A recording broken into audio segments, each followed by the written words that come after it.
downstairs. Okay, we will open this meeting of July 19th, 2012, the time being 4:30. Let the record show that Selectman Jessamine is not present. He will be arriving shortly. All right, first on our agenda.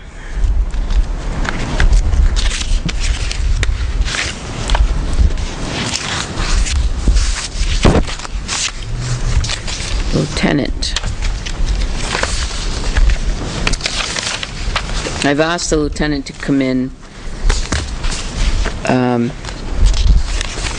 explain to us the issue that they're having with the air conditioning, central air. At the police station? At the police station. Mm-hmm. The air is not moving at all, is it?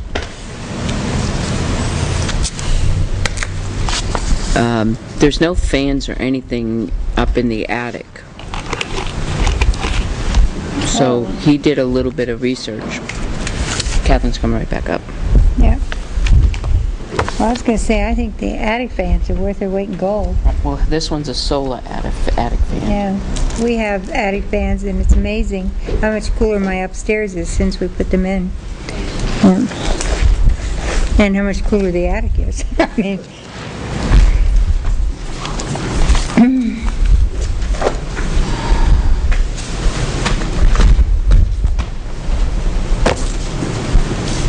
So, Lieutenant Martin has researched the issue and found a solution, which would be a solar. Which one, Ryan? Was it the one by the company's called Natural Light, and it should be the first one, 4 pages. I called the company. Big Frog?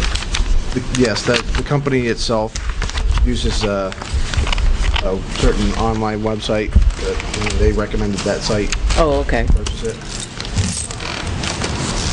So it's a 20-watt solar-powered attic fan. Correct. And the nice thing about this one is it's the cheaper one out of 3. Plus, it has a 25-year warranty by the manufacturer.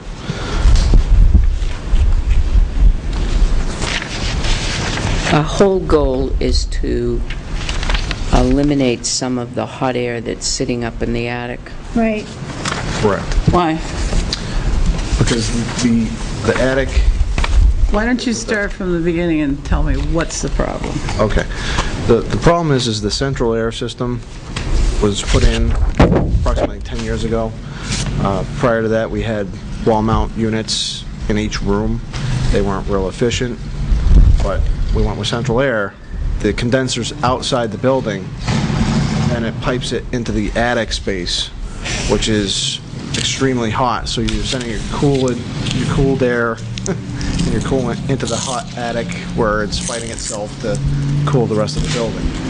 I think it causes the AC to run longer and more frequently to try to keep the building cool. Making it inefficient. Right. So if we could actually move that air that's in the attic with like a solar-powered fan, that would help keep the attic cool. It would keep the air cool. Air cool. So you're just going to move the air, but there's not going to be any kind of air exchange. So there are other vents at either end of the peak? There's I believe ridge venting and soffit venting, but Well, they're the not. soffit's along the side, but what about at the ends of the peak? Usually there's 2 vents. Gable vents? I haven't seen any gable vents. You don't usually have gable vents unless you don't have any soffit venting. I have gable vents. Didn't I? Well, I'm just saying. I don't know which kind. You're a special individual. So Well, my question is, if you're just moving the air and not able to... Well, right now, it just seems that the sun beats down on the roof and Sure. just heats that air, and it doesn't It go does. anywhere. It is actually doing what you're saying, Catherine, because it's pulling it from the soffits up into that and out. Correct. So if we just... So your so if airflow we're is going just- like this. So there will be some air exchange? Yes, it'll Not be- just moving it around? Correct. Right. That is exchanging the air, actually. Okay. So that's what it would be doing. Right. It's, the fan itself is about $370, you said, plus shipping. Yeah, you're gonna have, How many square feet look are at you that. talking about up there? it's less than the square footage that that fan can handle. So that fan can handle up to 1,800 square feet. Well, it's way less. Yeah. So, and the actual fan, the quote I got here is $387, and then if you get the thermostat, the thermostat's $16.50. $16.50. That thermostat, what it does is it turns the fan on if the attic gets above 80 degrees, and then if it gets below 70, it turns it off. It won't allow it. Or you can change it I back like and it. forth. If you live in a climate that regularly goes below 70 degrees Fahrenheit, during any part of the year, you don't want a thermostat switch. What climate is that besides anything south of the equator? Right. So, Plus, you don't need power. I like the fact you don't need power. This is very cool. And and so he's checked also on installation costs, and we have a couple of estimates for that, which is around $350. And who is going to, it says here, it installs easily. No expensive electrician and city permits. No, you cut a hole in the roof. right. Yeah. I like the idea. And they can, Suck all the hot I'm air. not real fond of the idea of cutting a hole in the roof. That's why I'm not doing it. That's why we hire somebody. I'm going to make a motion that we allow them to install this solar venting system.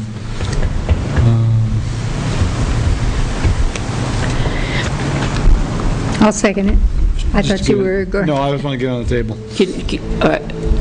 For sake of this discussion, did you check with the chief to see if we can find room in the budget somewhere, somehow, to find, The money's needed. yep, Right, I was able to, okay. The answer's yes? Okay. This is all you're going to need, is this and the switch. the fan, the thermostat, and the installation. Comes with everything else. With the, Adjustable bracket, I don't think we're gonna need flashing to, base. How much is shipping? haven't priced shipping yet. So, I expect it to be ground shipping. They're fairly light. They're 25 pounds, Cheap. so that should be, That's all it is? it's aluminum. Seriously? Yep. It's basically all aluminum, and it has Quick, that- let's vote. Recommended product list. Customers about this product, also about the following products.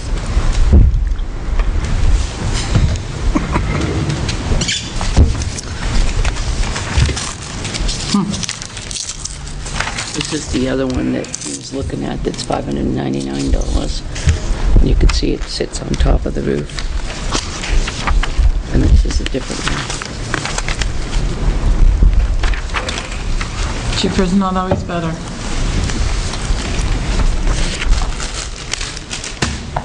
Right. What is the expected life? 25-year manufacturer's product replacement. It'll last the building. That's what I think. The usual warranty is 5 years on a lot of the other fans that I looked at, so. This one cools your home in the summer, removes harmful moisture in the winter.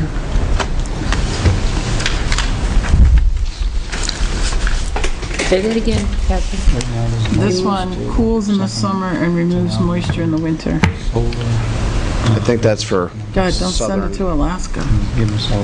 That's a southern climate. I don't know, we've kind of had that these past couple weeks, haven't we? Yeah, we have. It's not winter, though. No, but it's summer. It's not our climate. Certainly humid. Last winter was a little strange. Yes. Very strange. Now I'm curious as to what the difference is. What made you pick, besides price, what made you pick this one over these two? How much square footage it could clear out. It says 1275 cubic feet per minute, I believe. It can move air. And the others are 1250, I believe. But they're more expensive. And I couldn't confirm the warranty to be as long as the other one. Interesting. Okay. I think we got all the pertinent questions. Mm-hmm. Is yours? No, right here.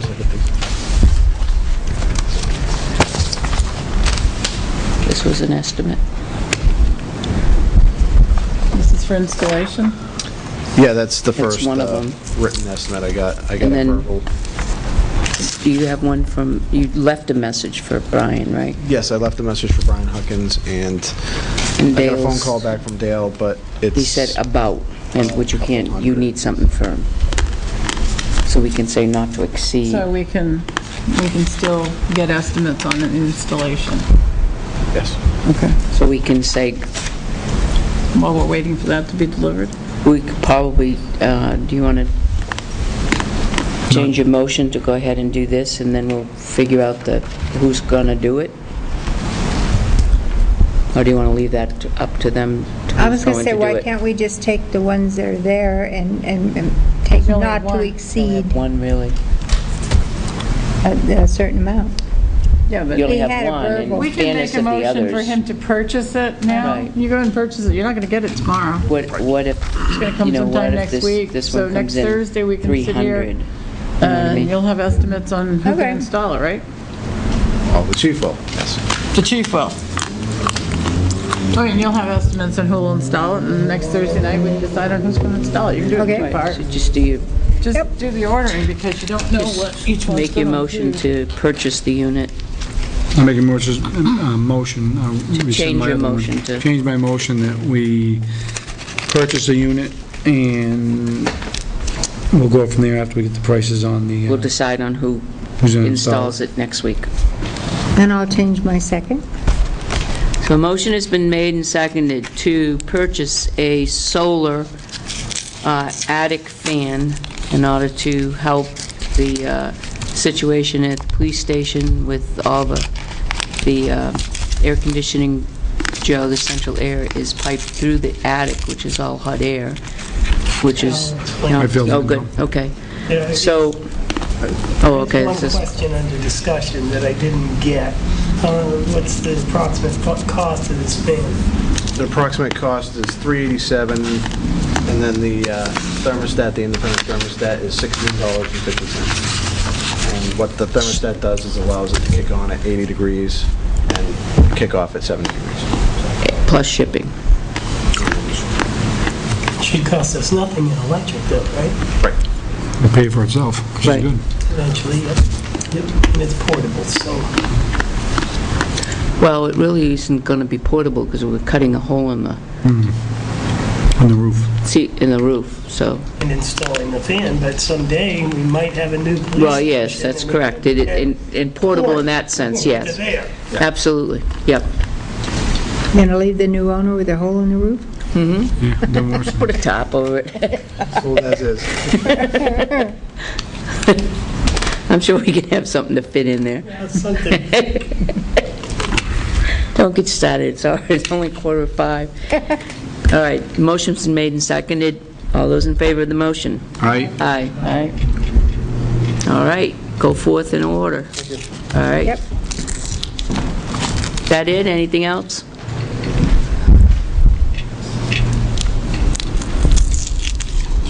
Okay.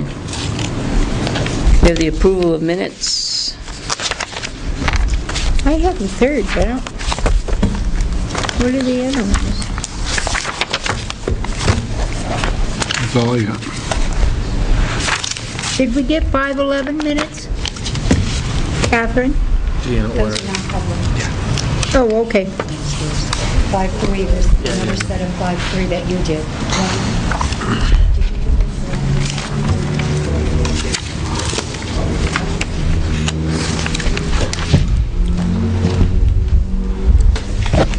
I'd like to make a motion to bring the minutes of May 3rd, 2012 to the floor for discussion and approval. Second?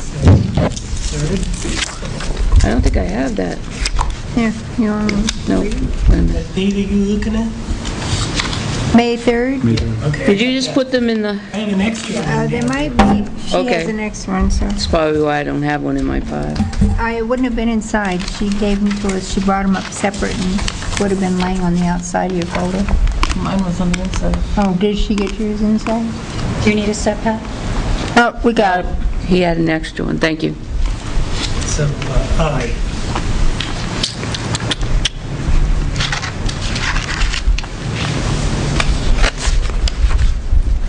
How come under present from the board, everybody's first name is mentioned except for Selectman LaPlante?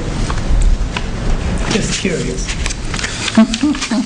He has to earn it. Gotta earn it. Okay, all right. Gotta earn it. Newbie. 6 months, get a first name. Gotta earn it. It's a newbie. But also under finance officer, Did I say that? talks about the appraisal. I know what it's about, but nowhere in there does it say 61 Business Park Drive. At least I can't see. Anybody else? You know read? why? That's because at the time of the meeting, we weren't talking about a lot of stuff. Right. It still doesn't say 61 Business Park Drive. But that's why it doesn't, because we left it out. Right, we purposely left that out. Sorry, oops.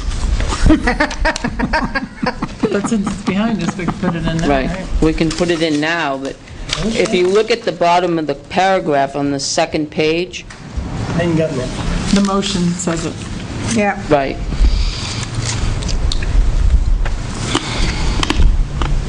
So I think that's that. sufficient. Yes. I remember that because it gave me the hairy eyeball.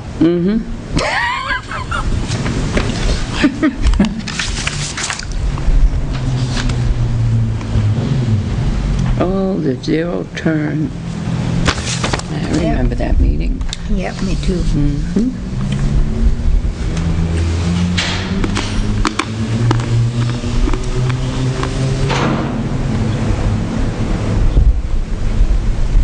Did I really say that?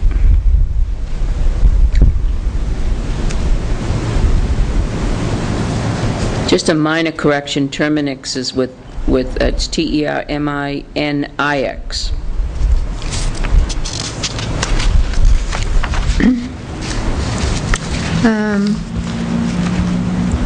On page 5, the third line from the bottom, the sentence reads,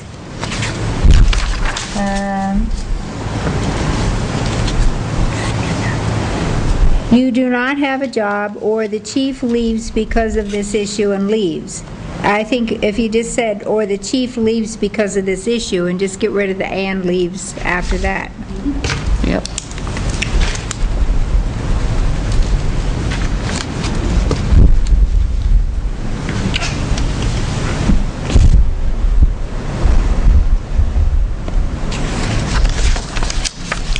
The same page, just above it, Chair Constantino informed Mr. Clark that the board voted unanimously. That's spelled incorrectly.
lot of good that did. On page 6. I know. Request a list of lawyers that the Tilton Selectmen use that they don't want fired to use.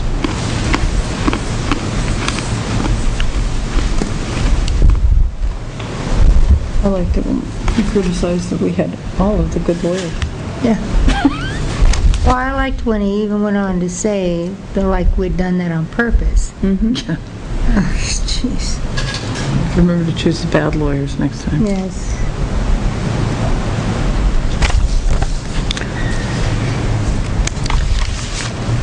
Oh, man, it's all about him.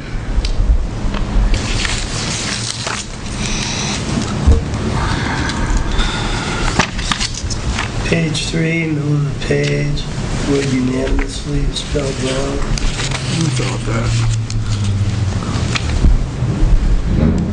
Cure constitutional for Mr. Clark. Board voted unanimously.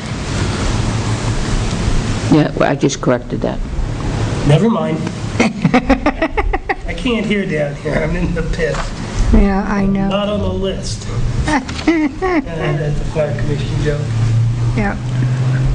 This doesn't quite sound correct on page 7. Jane Alden Chat Program reported they are working on their brochure that will provide information on existing volunteer driver programs in the region. I don't think it's their brochure. I think there's two different things going on. There's one is that Working on Jane the is... brochure? Jane is on the Volunteer Driver Program Committee, and they are working on coming up with the uniform forms and solutions, or resolutions to reimburse drivers for their programs. So, And I supplied them with our chat brochures. right. So, would be Jane Alden from the chat committee provided information on existing volunteer driver programs in the region.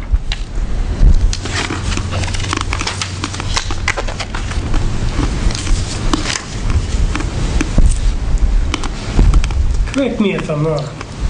The brochure talking about volunteer driver programs is not being generated by the chat committee. It's being generated Yes. by Regional Coordinating Council. Correct. Yes. However, we had to provide them with 200 Yes. chat brochures. I see. Kind of not spelled out clearly in that. There's two separate brochures. Yeah. There's a brochure for the regional.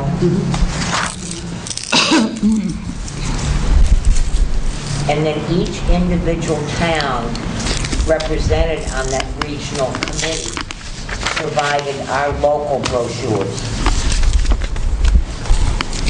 Does that make any sense? Okay. Regional Coordinating Council developed a brochure about the volunteer driver program in District Number 3, which is us. It describes all the various programs and the contact numbers and so forth. The brochure that Jane is working on is a chat senior center brochure that will be given to the Regional Coordinating Council to distribute with the other brochures, so that, and all the different driver programs are doing that. So I think that kind of spells out what it was.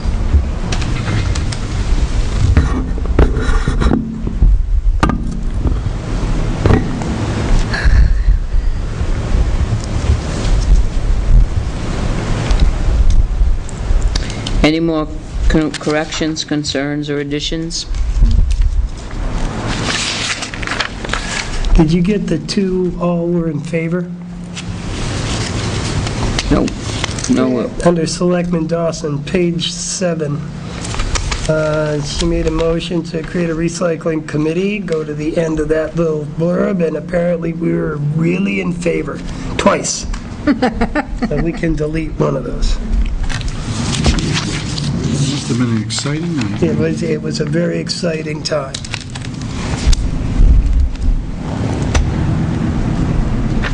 All were in favor, all were in favor. No, really. She's just stressing the point.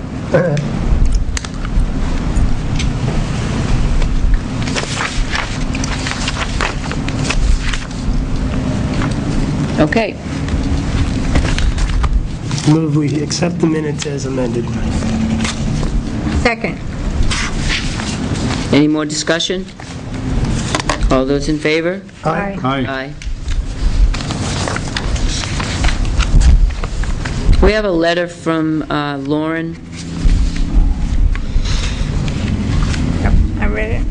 Need to send the list letters soon. This is a copy of the letter we sent last year. Is it okay to mail these under this format? Is she talking about the one for October? Yeah, she would use the same letter. Same different letter. dates. Same basic format. Right. It's- Well, this is July, and she's concerned about a letter that needs to go out in October. No, it's not in This was October. last year's letter. It's going to go out, but it's going to go out soon, August, right? August 1st or Oh, so this is August 6th. Just the This is the format. template from last year. Right. Just the template, I right? get it. I'm reading this because I was going to say it's, 2012, not 2000. Can we use We the need to same change these template? dates. I would say yes, I didn't see anything wrong with it. I have a question. This process helps to maintain an accurate database, which when needed? I thought this information was necessary to maintain fair and equitable assessments. Just seems like a contradiction. So just omit when needed, comma, I'm thinking, which will help maintain fair and equitable assessment. And will help maintain. Yeah, just get rid of which was needed. This process which helps when to needed. maintain an accurate database and will help maintain fair Right. and equitable assessments. There you go. Just eliminate which when needed. Do you have that, Catherine?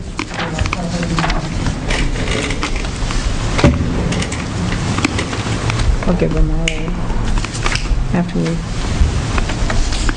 I make a motion that we use the template from last year with the correction that we just made, changing which when needed to and the date, changing the dates to the date of the letter that goes out.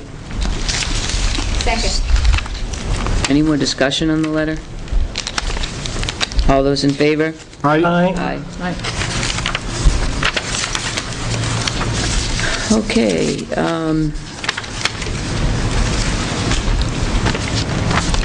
we have a letter from Ray Aho,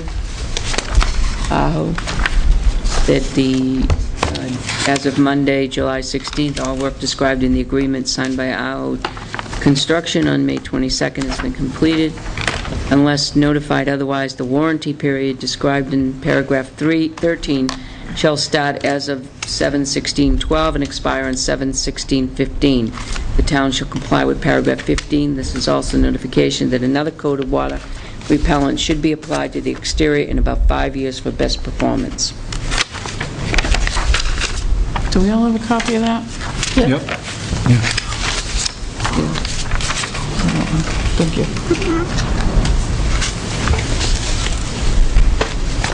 Are we okay? Who went up and inspected in the inside? I went up and inspected on the 16th. There seemed to be some discoloration of the interior bricks along the north wall. I called Joyce and informed her. I didn't get to speak with Al that day, and quite frankly, forgot in the interim. It didn't look like mold, and it just might have been a natural thing in the bricks, but I'm not that well versed in construction to be able to tell. I know there was no mold on that wall when they painted. The interior was painted well.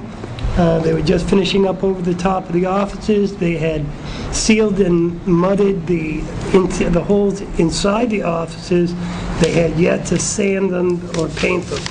the outside wall. They had replaced any number of different places between the grout, as evidenced by grout pieces on the ground. I had actually seen them applying the sealer.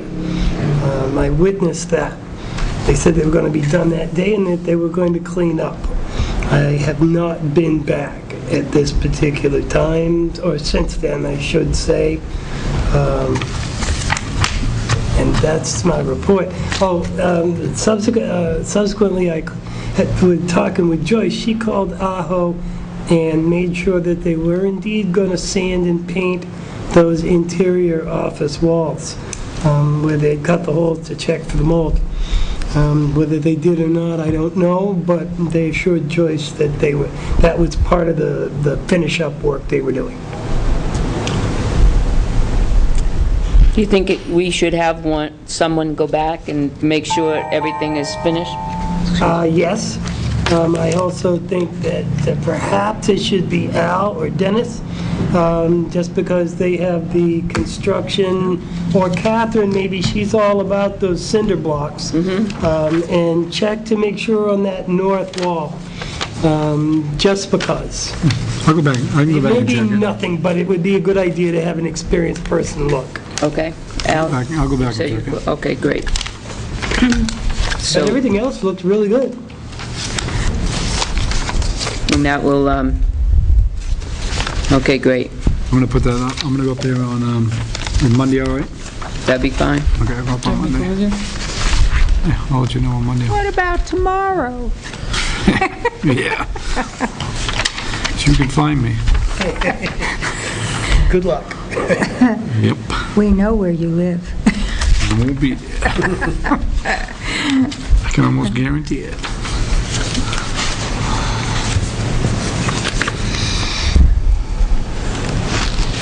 I don't know why this is in my thing circled. Let me see.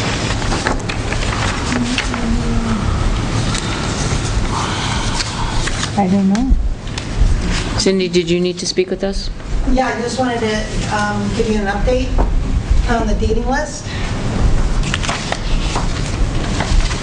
There you go. It's gone down some.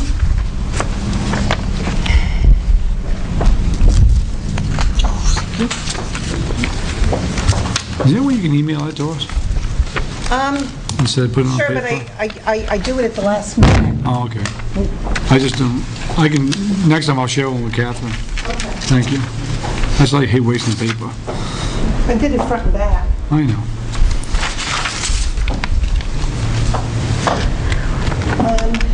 Number 26 Number 26. is in the paper. Yep. Was it? What was it? I didn't Today's see it. paper. There'll be an auction on the 30th. Auction An on auction. 30th. Should have brought that up. Okay. Yeah, it says right here, FSB will pay off on foreclosure sale July 30th. Right, but I didn't know it was in the paper. It's an auction. She's still considering It's not done till it's done. filing. If she files, that will stay the auction as well, won't it? Absolutely, it Saves saves everything. Yes. From that day prior. That person is tentatively going to be here tonight, are they not? No, No, not Will tonight. not be here. couldn't get it together, and I said no, Okay. not unless there was a plan. Number, Looks like she had a plan. no, I don't want to go in circles, I'm The plan that sorry. she had with the state, the trustee, that didn't even work. So, Number 23, Everybody got a plan. is that all betterment? no, those are his, number 23, those are his taxes. Okay, Yeah, he doesn't have a betterment. got it. Yeah, and he was one on for, 2008, I'd say. Okay, got it. Yep. If you don't see betterment on it, it means they don't get it. They're not charged a betterment. I think we should take a look at 34. And, Well, wait a minute. Catherine, where are the ones that, We've talked about that one. you did. where is the came up list with a- that you have? Conclusion, but we talked about it. That,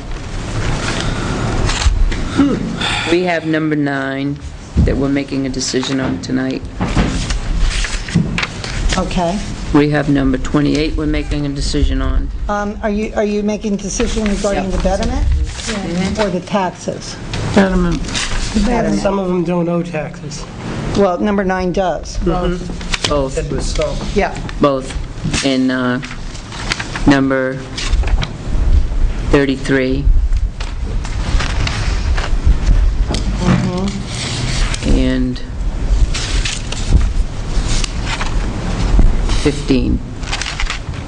Do we have papers on 15? I wrote down that Catherine spoke with the son-in-law that came in this afternoon. Okay.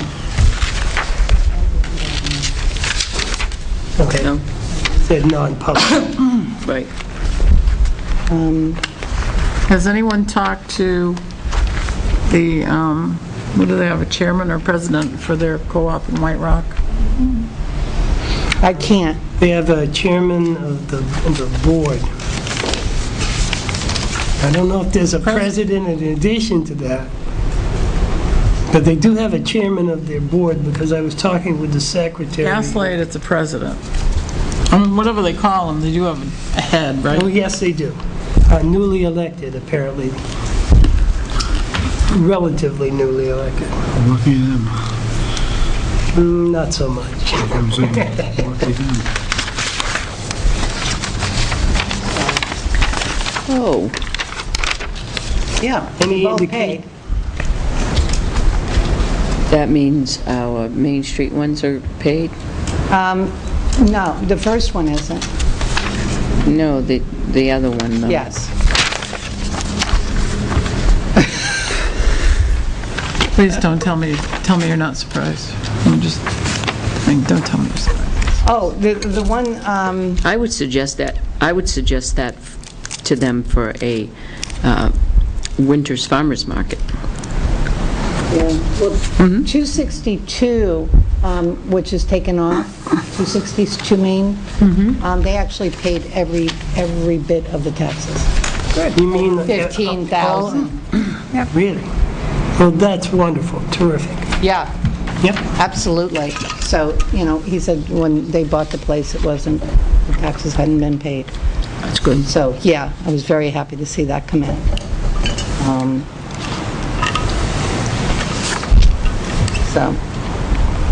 But it's gone down. Is number 18 waterfront? Yes, it is. Al, can you please check this out for Selectmen's Retreat, please? We can do that. Beach? No. Beach. Hello? I can do that on Friday. Beach retreat. There you go. I'll go up with you, okay? That's a nice neighborhood.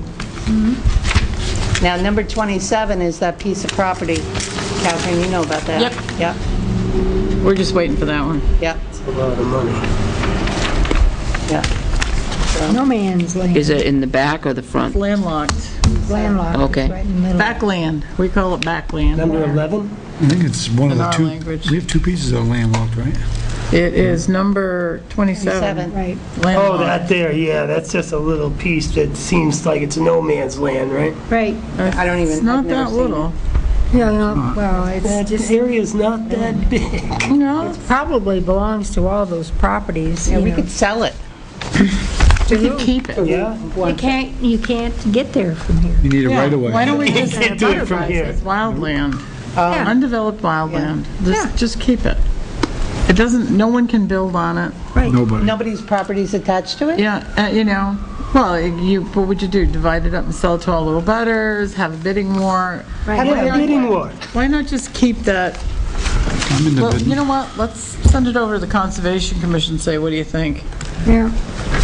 Yeah, that's probably a good idea. There's your retreat, Pat, you gotta bring a tent. It's not going to generate a lot of property tax. Right. You can see. Yep. Yeah, but then we have a responsibility. My luck, Land. the butterflies and everything else will be mosquitoes and ticks. No, thank you. Constantino Park. Yeah. You have to have access to your property, so there is access to it. And that get has no there from here. access. Right. It's just there. What about number 16? Did you speak to him, number 16, Richard? Heather You can't. spoke to him. I know, they're trying to get help. Yeah. That's not going to be a living situation there. No? His son's not staying?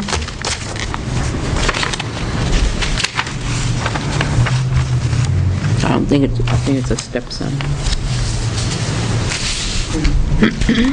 I know number 34. That was indeed abandoned some time ago. Yeah, after she Yeah, we just need to went out of find the out. bankruptcy. We Yeah. need to talk to White Rock. That person has moved on long ago. I know I received a phone call regarding that property, that somebody was interested in buying it, and this was, 4 months ago, and it was right after the bankruptcy went out, and I said, you can't. It's in limbo right now, right? Yeah, it's, The bank owns it, nobody? no, owns it? nobody, she's got no liens on it.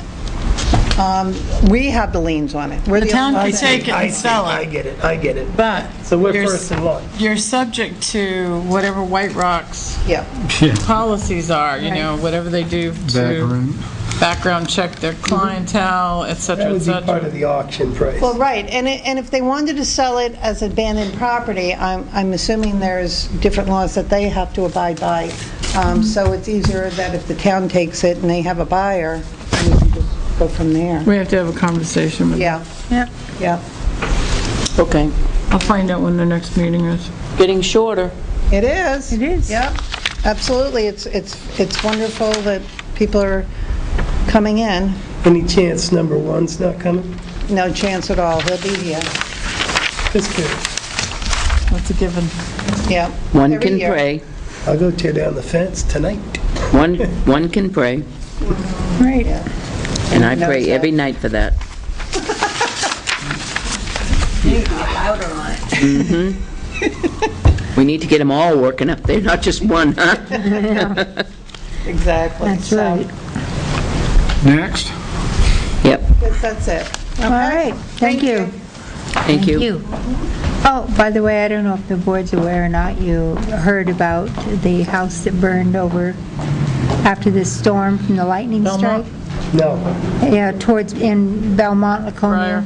That was Don Carlson's house, It was Dawn's house? yes. Really? I didn't know that was Burke. Where's that They located? said that they knew that lightning was striking all around them, Yeah, I when the saw the storm boat. went through. But the storm went on and everything was fine, no problems, and they went to bed. And about 5 o'clock in the morning, he woke up, and when he was walking to the kitchen, he noticed an unusual blue haze in the house. So he started looking around, and in the spare bedroom, the extra bedroom, there's like the electrical boxes, and apparently the lightning hit and shorted things out, and it sat there in the wall. There was no smoke in the house, just this blue haze. But it was in the wall, so he went and he woke his wife up, and they got their cats, and they got out of the house, and right after they got out of the house went poof. My goodness. Yeah. What a luck out. They were able to save it. The flames came through the roof. The garage is fine, but the house has been totaled. Where exactly was that, Sandra? Huh? Where was It's that? Briar, I am Briarcrest. Briarcrest. In Laconia call on it Darby Briar. Drive. But I was, it was funny, I heard it, and I thought, well, Darby Drive, we have friends over there. And then Joe said, they called. It was their house. I said, oh, no. So, needless to say, they're staying with relatives right now. That is too Oh, at bad. least they're all right. He's a great And the guy. animals, right? Very lucky. Okay, my understanding was that we had someone coming in during the public session, correct? To talk about the ordinance with no bicycles. All right. So they may not.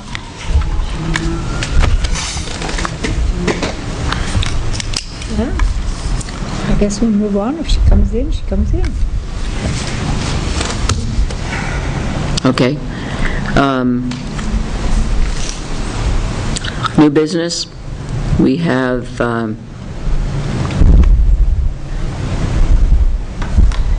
that was the sidewalk ordinance. That's the one we were talking about with, we'll wait and see if she does come in. Code enforcement. I know over the last 3 or 4 weeks, there has been some questions relative to code enforcement, whether or not we're doing what we should be doing, could we do more, and perhaps take a look at that. I wanted to address it. We didn't have time the last couple of weeks when it was brought up, so I wanted to make time on the agenda to talk a little bit about code enforcement. It seems to be the topic of the subject the last few months, so that in site plan review, but that's another day. So, code enforcement. Okay, Joe. For me, this is not a personnel issue. I think this is a what do we do as a town issue. We have so many things that come into code enforcement right now. Our code enforcement guy, with the way that we do code enforcement, has all he can do to get to the things that he gets complaints about. But there's any number of different items that don't necessarily get complained about. I don't know. I mean, we've done it this way. I guess before we didn't even do it this way. I mean, having a part-time code enforcement person, I don't know, your husband Joe did it for a while. I don't know how long we've had that person on the town payroll, but going forward, what do we want to do? Because a lot of people, I have heard it said that you can go to the planning board, tell them anything they want to hear, and then go back and just do what you want to do, because, quite frankly, nobody's going to come unless there's an overt complaint. Now, we have all of these codes. There's no sense in having the codes if we're not going to do something about enforcing them. And again, we've got a part-time person who's flat out. Things in town are starting to gain a little momentum. I don't know if the economy is necessarily picking up, but our location, center of the state, right at exit 20, makes us a hot spot, such as it were, for whatever kind of business activity. Seems like we're a magnet at this point. How do we contend with that going forward? There's supposed to be a huge development or addition to a currently existing building that's going to be happening, which will require a code enforcement officer on a semi-regular basis, I would think. What do we do then? I mean, what do we do? The same thing we've always done. What is that? The code enforcement officer goes out to every inspection that's required in the commercial development, which is what has always happened. When Joe did it, Al does it. Every commercial development, you can go right through and see all the inspections that are required by the town. I know he does. The other side of that enforcement is the life safety codes, which the fire department does. No, I so it's a understand two-part process, which is why I, for one, don't see any need for a full-time code enforcement officer in the town of Tilton. I think it's just getting busy. Well, it always gets busy in the summertime anyway. It slows down in the wintertime. It's not, I think it's just a busy part of the season right now anyways. Because it's not really, I mean, it's busy during the winter, but not at the volume we're at now. So. I mean, there are no codes really for Tilton code enforcement when it comes to residential housing. There's a few. I know. Not many. Well, we have Most the of that- national codes, right? We subscribe That to. comes from the life safety codes of the fire department. There are other codes we have, signs, for instance. Excuse me? Doesn't the code enforcement individual do other things aside from building codes? That's right. Yeah, Right. enforces, which is, There's a lot of different things, I think. That's right. But do we want to be, I don't know. That's my question. I can't envision having someone full-time being code police. I dare say you could go to every property, residential and commercial property in the town of Tilton and find at least one thing out of compliance. Could be, without a doubt. or more. Not Depending on the- Not mine. I Without a think I'm doubt. pretty good, but I got an old house, you know. I think if you have And I don't think I want to pay for that. Well, that's the other side of it. What do we want to pay for? You know, and I mean, I don't know. I'm just I asking. think right now what- I think that the influx of business is right after town meeting to the beginning of summer. That's when everybody's getting their permits, that's when everybody's starting to get what they want their summer projects to be in line. And I think that's, am I right in saying that? no, you're correct. That's where they want to be, and that's where the influx of concentrated busyness is. If you had more hours, and you'd be you could have twiddling more- your thumbs come November, December, and January, and If you have more hours, I mean, you could put somebody on 40 hours a week. In that 40 hours a week, you're still not going to catch things unless people call you up and say, listen, my neighbor's doing this. I Yeah, a lot agree of with you. it's certain. I agree. You just A lot can't. of it is, Can't. you cannot be proactive. You really have to say, is this, and even, I'm not, I have not as much knowledge as what you folks have on code and land use. So I'm always calling Al and say, is this okay? Is this right?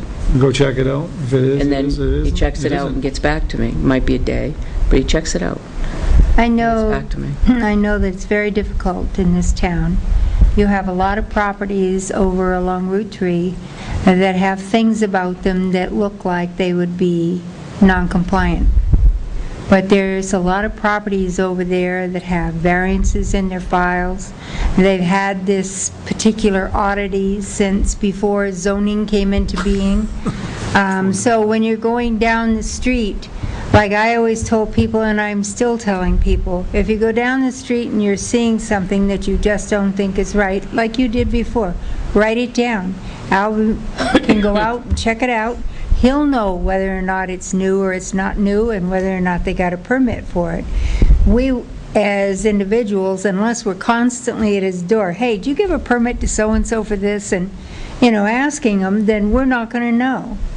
And, it's like people will call me up and ask me about things all the time, and, it's like, well, I said, I don't really know whether Al gave a permit. I would suggest you call him and ask him if he did. Right. Because I'm not a mind reader, and I do know that there's a lot of areas around town where it would appear that things aren't right. And, those are the kind of things I'm always telling people who call me, either email them, pick up the phone, give him a list, and he'll go look at them. And if you go back the next time and it's not there, you'll know it wasn't right. So, There's a lot of it's things that have not been easy, disappearing and around I here. know it's not. And, the whole time that I worked here, it was the same thing. Joe was doing everything that Al's doing now. And he also, in some extent, if he were going out to do an inspection, say a construction inspection, and pass something that he knew wasn't right, then on the way back he would get that too. But otherwise, you get a phone call and so-and-so says, this individual has tripped off the roof and now he's putting up all new wood underneath. Does he have a permit? And this is how you find these people, so. Well- It's a never-ending job, it really is. Well, that's it. And I don't know the history of it necessarily. I know the last person who was doing the job, but I don't even know all what's required. All I know is that it seems really busy, and I drive by stuff that, without going into their file and seeing about the variances and seeing about whether they're grandfathered and that kind of stuff. You could spin your wheels for days and I not, know you could. I mean,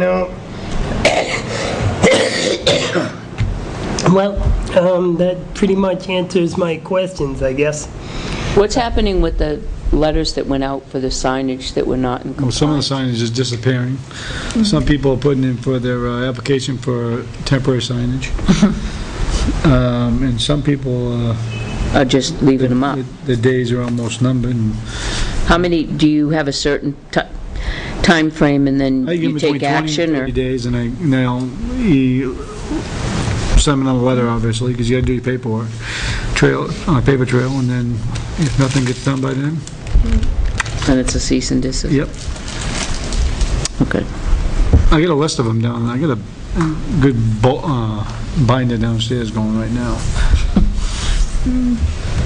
Well, I've got another list, but I think I'll save it till it's October or something. Well, you give it to me now. I go through them, because I can pick and poke at it. Yeah, I'll bring it in. Yeah. Well, I hate to, I gotta spend an hour tracking this down. Oh, it's got a variance. Oh, it's grandfathered. It's like, I don't wanna waste your time. Yeah, it's not wasting time. Well, I think if you bring it in, obviously, there's going to be somebody watching this that says, yes, you know what, I was going to bring that up. And now I don't have to bring that up Yeah. because you've already brought it up. And there's a lot of people downtown that see things that are happening downtown, and they often wonder if people are really taking care of it. Right. And, and we've already heard about the parking and no enforcement, and so, and we've spoken about the flags being low so that when you walk by, it's very difficult. I think that's been taken care of now because we've made some adjustments down there, listening to people. It's better than it was, Right, Yeah. certainly. absolutely. But now the one down at the other end that had all the flags, has he gotten his letter yet? You know, that's interesting you brought that up, because I was talking to Augusta about that, and I thought I sent that letter out, because I have the picture and stuff. But I guess that letter didn't go out, but it'll go out. It's no problem. Okay. Oh, my friend, Yeah. he hasn't got the letter? There's one, like 18 or 19 of them now. I'm gone now. Okay. All right. Does that kind of answer your questions, Joe? Yeah. And I agree about the money. I mean, it's definitely a money issue, and certainly don't want to double the money in the code enforcement office necessarily. It's just one more thing on the backs of the taxpayers. I just want to make sure that everybody knows, and the people who are watching this today, that they can, if they see something that they suspect might be a violation of the code, they should call here at the town hall and ask to speak with the code enforcement officer, Selectman LaPlante. Right. Just so that they know, Right. and that'll help. Okay. All right. So that takes care of that. In front of you, on your desk, is a draft of a Hawkers and Peddlers. If you look it over, and we can put that on the agenda for next week. Take a look at it. Does everybody have their copy? Yep. Okay. I have a question that probably should be posed to Mr. Crean, which is, if town meeting adopted the ordinance in the first place, does town meeting have to adopt basically what is a revision? And I would say yes. But in the meantime, is there some way we can, This was because it's ultimately ours. Pardon? No. Not this one. This was adopted by town meeting. The original was adopted by original. town meeting, but Right. basically they adopted the RSA Right. as it stands in the books. Right. That's what was adopted. Didn't he say that we are rewriting the regulation portion of the ordinance, not the ordinance itself? Yeah. That's my question. Okay. I think we just need a So- clarification of that. Right, so do we, We can email him back with that question. do we need to adopt this as, because he's written this As an ordinance. This ordinance is not intended, this ordinance is intended, this, see what I'm A saying? portion of it is, but then when you get into it, it's the license. Right, but it's still, this is an entire ordinance to replace the one we have now. This is an ordinance. All right. See, pursuant to the authority vested in the Tilton Board of Selectmen and chapter of the Town of Tilton Code of Ordinance is hereby amended in its entirety to read as follows. It's an amendment to the ordinance that was adopted by town meeting. Didn't have to go to town meeting, whoever was selectman back then decided to go that way with it. And sometimes that's a good thing, it gives it a little more teeth. That's my question. Well, it says, maybe this might be helpful. I read this.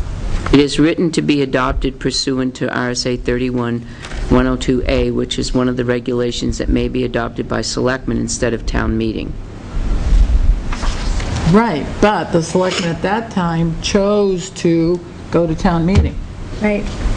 What we have on the books has been adopted by the voters. I gotcha. So do we have to No, go back to unfortunate. the So voters? clarification, I would just, let's just email them back. Catherine, do you want to take on that charge? Just mail them back?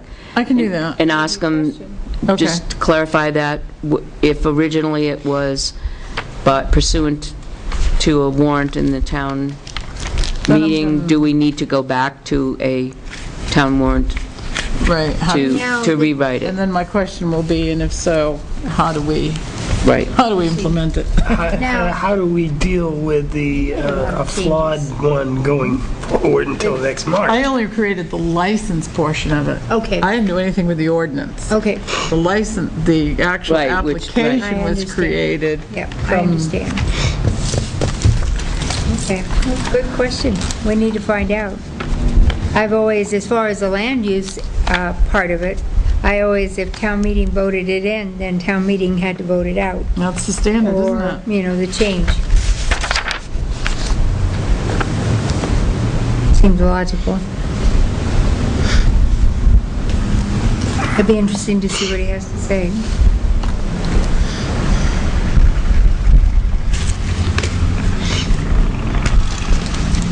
And if so, we just deal with the ordinance we have now. Yes. No, I'll ask him. Yeah, I'm sure there's a way that we can utilize it while we're waiting to get to town meeting. I am going to pass this around. I think we should talk about it in non-public, but I'll pass it around. Sandy, see it? Before it gets down here lost. So, very sad news. Dear Commissioners, please accept my resignation as a full member of your board. I would prefer to continue to serve the town as an alternate member of the Conservation Commission, Suki Clark. Sad. She okay? Yeah, just Yep. busy Just in her wants to life. be. Okay. We have the April 2013 and January 2013, October 2012, and July 2012 estimated highway block grant aid, the total being $53,829.54. And this one is from the New Hampshire Association for the Blind. Dear Mr. Pearson, I am writing to acknowledge the recent grant award dated July 5th, 2012, from the town of Tilton in the amount of $1,500 to New Hampshire Association for the Blind. They're talking about our appropriation for $1,500. Thank you for your wonderful support, as well as for this significant funding increase. These funds will support vision rehabilitation therapy services to residents living in the town of Tilton who are blind and visually impaired. For 100 years, the focus of New Hampshire Association for the Blind has been to advance the independence of persons who are blind and visually impaired. While we can't bring back a person's sight, we can certainly help people make the most of their remaining vision so that they can live better with vision loss. Thank you for facilitating this generous grant award. It really does make a difference in the lives of thousands of our New Hampshire neighbors as they conquer the daily challenges of vision loss. As one client noted, it is good to know that you aren't alone. She goes on to say that the professionals at the New Hampshire Association for the Blind are the most helpful, very efficient, and friendly. The New Hampshire Association for the Blind appreciates the opportunity to participate in the town's request process. Thanks to you and others for facilitating this funding request. And this is Shelley Prue, Vice President for Development at the New Hampshire Association for the Blind. This weekend, Town Hall carpeting and windows get cleaned. We have an application to be on the recycling committee from Eric Prue, Tanger Outlet. We need to talk about this. Is there an ordinance for, that they I know what have you're to gonna be? Nope, we had Owen Wellington, we had Andrew Lawrence in the park. You know, Okay. it's not a precedent, and it's, Okay. Would this be a, I don't know how to word this. Is it an issue that he's a businessman? Right. Commercial. Considering that we don't, Commercial versus residential. right? It might add to the, Yeah, oh, it well, might, I would think it would add a different flavor, perspective to it. does your board have a problem that he's a businessman? We covet having him on the committee. okay. He was at the last meeting. He participated fully. He's all about recycling. Anything he can do to help the town, he's willing to do. Anything that, in any way he can help, and he's already helped with ideas. He's from the Goffstown area. How do they do it in Goffstown? So that was a valuable piece of information right there. Okay. He had some ideas about educational things that they had done down in the southern part of the state that we were unaware of, and how to finance them where it wasn't on the backs of the taxpayers. Cool. Which will be instituting going forward. Yep. Hallelujah. And it gets the word out. If a place like Tanger Outlet, if a place like the Shaw's Plaza or Walmart or any of those places start promoting recycling just in general and getting that word and advertising out, gets it out of our MSW, and it costs the residents that much less. So anything we can do to move forward with recycling, it's got to be good. Cool. Even Marge thought so. That's something. Marge is like the general of recycling, and Yeah. she was like, "Oh yeah, this is great, bring it on." So I would make a motion that we approve Mr. Prue as a member of the recycling committee. How many do you Second. currently have on the recycling? We now have 4, and our committee is 5. I'll second that motion. Is there any more discussion? No, I think it's great that we've got a businessman, especially someone of his caliber. He's quite an asset to the I town. don't see a downside to it, I don't either. personally. I don't either. It's excellent. All those in favor of the motion? Aye. Aye. Maybe we can get him on something else. Got a live fish, got to wear him out. Very generous. Yep. It's not just about dragging him to the shore, it's all about playing him, huh, Catherine? Otherwise, it's no fun.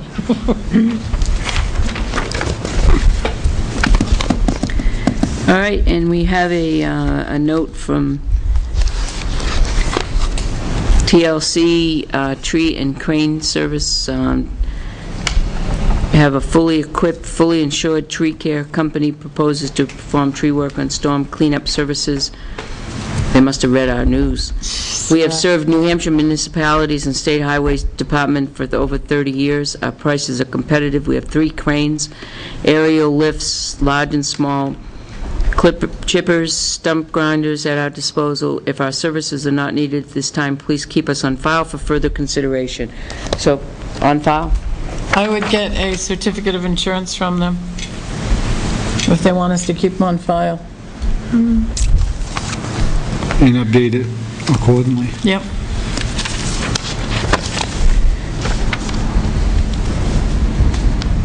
That is it for the FYI file.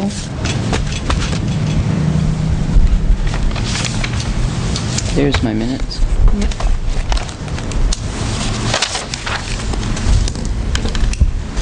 Okay.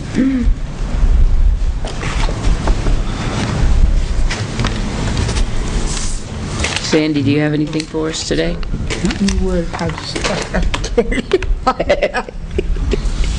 Yes, I sent you all the latest draft of the 911. And I don't know if you had an opportunity to look at it or not, but the ultimate aim at this point is, if you have, and I would like to schedule a public hearing for it so that we can get public input. But I don't know if you've looked at it and had problems with it, you're okay with it? I don't have any problems with it. I'm okay with it. I'd like to schedule a public hearing on it, if we could. Yep. How's everyone else feel? Feel the same way. Yeah, I got no problem with that. It's a big change, and the public should have an opportunity to weigh in on it, but That's right. I grudgingly agree, because I know it's going to create imposition, but I think it's necessary going forward. Well, it may not create that much. There's going to be a few areas Some. that are going to need attention and straightening out.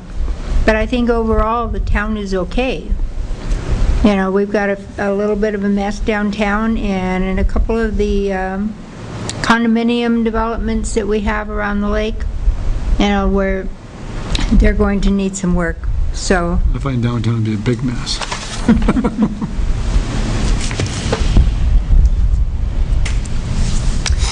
Want a date? yep. Need a date and a time so we can make it official.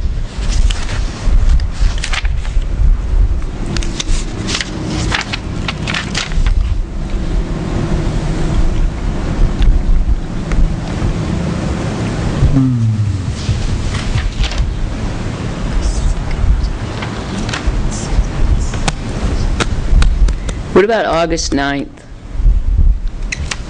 Sounds good. Can we get that put on the website? 6:30? Yeah, I'll give the whole thing to Tim. 6 or 6:30? Might as well start at 6. 6? In case we don't have anything on. Okay. Start at 6. Hearing. I'll email a copy to Tim so he can put it right on the website, and And you let Brad know, because he'll want to be a Yes. part of that. yeah, I already told him I would email him and let him know. Okay, I make a motion, we have a public hearing on the street An address number? and address numbering ordinance, August 9th at 6 PM. Second? Any more discussion? All those in favor? Aye. Aye. Aye. Opposed? Abstained? Staying. One abstention.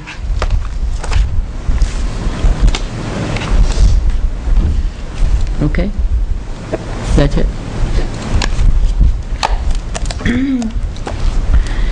I have a couple of things. One is, do we want to send Joyce a fruit basket? I say yes. One of our concerns here. Yes. She's doing well, resting comfortably. Card. We haven't sent... We do have a No, have we ever sent anyone a fruit basket? Yes. Yes. Yes. Whom? Me? Sandy, Tim, Dennis, Did we? Yep. Absolutely. send that down to Joe. I don't remember doing that at all. Absolutely. Have we done that? I make a motion that we do. I second it. All those in favor? I was the one a Aye. number of years Aye. ago who said no to everything. Aye. Remember that, Catherine? No birthday cakes, no cards, no flags, no nothing. What happened to that? Yeah, it was too depressing. I met today with Well, we've had 2 days of meetings, haven't we? We met yesterday with Susan Jutras from the Volunteer Driver Program. She came to our chat meeting to explain the Volunteer Driver Program. And so the Executive Committee is considering the pros and cons, and we'll make a decision soon on that. They, if anybody would like to read about the program, they will take you wherever you need to go. They will, you have to be, I'm reading this, Jane. If you are 60 years or old, a person with disabilities, you qualify for a ride for the Volunteer Driver Program. They will provide rides to medical appointments, the barber or beauty shop, shopping, banks, visit family and friends, volunteer and work locations, and entertainment. Rides are available from 5 a.m. to 6 p.m. And this is all done through the dispatch, the same dispatch that does the Winnipesaukee Transit. 5 a.m.? That's pretty good. Right. That's nice. And they have to, the drivers do have to qualify, they have to have a certain criteria met, driver's license, insurance, and they have to go through a small training. They have to have a background check, an elder abuse check, so on and so forth. So it's a great program. We're looking into some of that. So the Executive Committee will decide shortly on that. So anyone interested in becoming a volunteer driver should get in touch with the chat committee? With the Executive Committee is going to make a decision to engage into that first. The Executive Committee is going to make a decision. Here is to cover the gaps in the existing volunteer driver programs. We have a volunteer driver program here in Tilton. So, Get reimbursed. not currently, certainly. But anybody who would be interested in helping the chat program, just the chat program the way it is right now, would call the Executive Committee. Who would they call? They would call here, and then Catherine calls one person. Because that program doesn't override our efforts here in Tilton. That's to supplement our efforts here in Tilton. That's not true. That is not true, Joe. No, It's going to usurp it's the not usurping That's the- anything. Yes, it is, Joe, because What are you talking about? I'm on that committee. I know. They've assured me time and time and time again that it is not going to usurp us. if you have, excuse me, Jane, Oh, well then, that's news to me. if you have a person in Tilton, let's say that John Doe calls up and says, I need to go to Walmart to pick up a few things. They call a dispatch center, and they may or may not get a driver from Tilton. They may get a driver from Belmont, they may get a driver from Northfield, they may get a driver from, it depends on who's available, what time, when, and so on. So The chat we committee- lose a little bit of the continuous communication with our seniors that we had. But, however, what we gain is the people that are driving now can sign up and get reimbursed. If their availability is the same as what it is now, the chances are very high that the same people will be getting the same people that will be driving. But This there is a will, recent decision by the chat committee, yes? there's no decision by the chat committee yet. This is CAP explaining to us what happens, Joe. It's not us.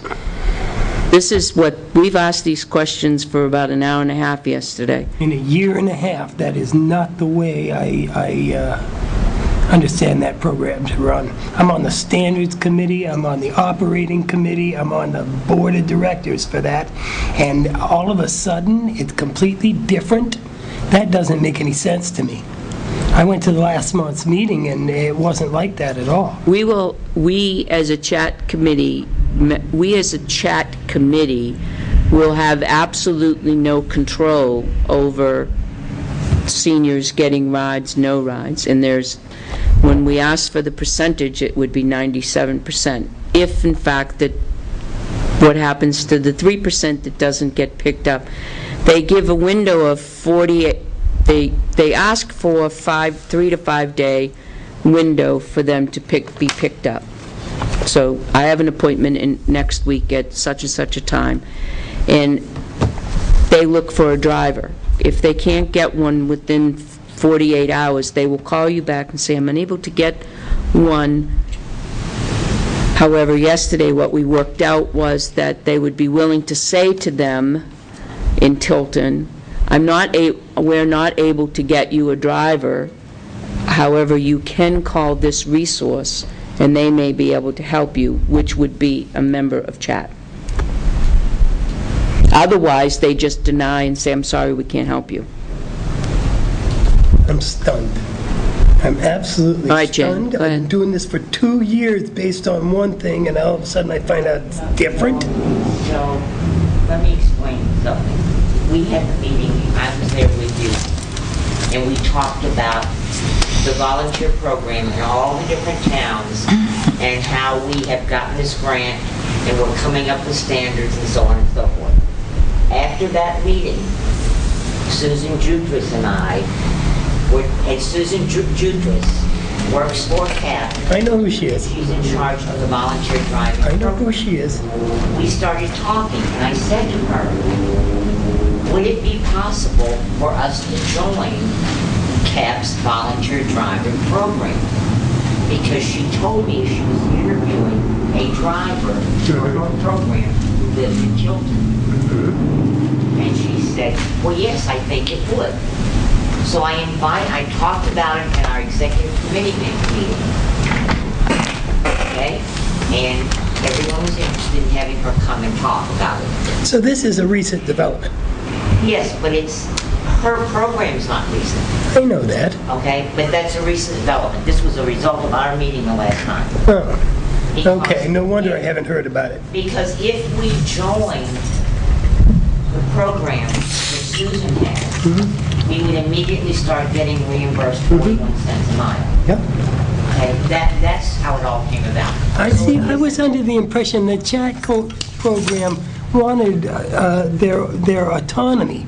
They didn't want to be taken over by the If we CAP. do that, I Joe, fought hard for that. if we do that, and we can do that, Yup. according to Jane, who is our representative, because I don't attend those meetings, she's our representative, it would take 2 months on up to 6 months for that to happen. That's And that's a correct. possibility for that to happen. That's correct. Okay. They're still working out the billing system and how to place the invoices in and so forth. The fact that you'd gone around it a little bit, I was unaware of. I apologize for my outburst. I thought I had spent 2 years living in La La Land. It's like, wait a minute. I am, Keep me in the loop, Jade. It's just that the drivers in chat are burning out. I can understand that. You love them and they're burning out. That was the reason. Okay. we are not in total agreement that we should wait. The sense that I'm getting is that there's a lot of people that would like to jump on board with CAP right now. I am one that would love to wait and see how it all plays out with the other aspect of our senior committee, which would be what I'm bringing up next, and that is CAP coming on board at the senior center. Okay? And I have very valid, I think I have very valid concerns. I would really like to make sure that 100% of our seniors are being taken care of, not 97%. I am. And that we keep that closeness and networking with our seniors, that there is a possibility that we will lose otherwise. And also, it's a control issue. When something's federally funded, you lose a certain amount of control because they have criteria that they have Oh, I to... know. I'm all about the community action program. I think they do a wonderful service to the residents. I really do. I do know that that volunteer driver program was not set up to take over towns. The drivers that you have would be eligible to have joined their program if they chose. They didn't have to. They don't have to. So long as you know, they don't have to join that program to get reimbursed. It's because they haven't settled on the way to invoice yet, but at our next meeting, tentatively, we're going to be talking about approving that process. So just be advised. When's your next meeting? Clock. That would be 6 months out, Joe. That's all. That was my only. Yeah, well, Susan doesn't have any control over that. We don't need it. That's her, no, but the committee I'm on does. That's what they're there for. Okay. I'll get back to you with the date. It's still a possibility. If we could keep it within Tilton, the possibility, I think it's a greater possibility to do that than to go under everybody else's umbrella. We fought a long time for our own autonomy. The other thing I wanted to bring up was we did meet today with Community Action Program Director Pam Jolivet and Assistant Director Joan Beretta, along with the Food Service Director Karen Hayes. They're no further along at hiring a program director as of today. They assured us that there were many applicants and they are interviewing. Could not give us a definitive date on when that would happen.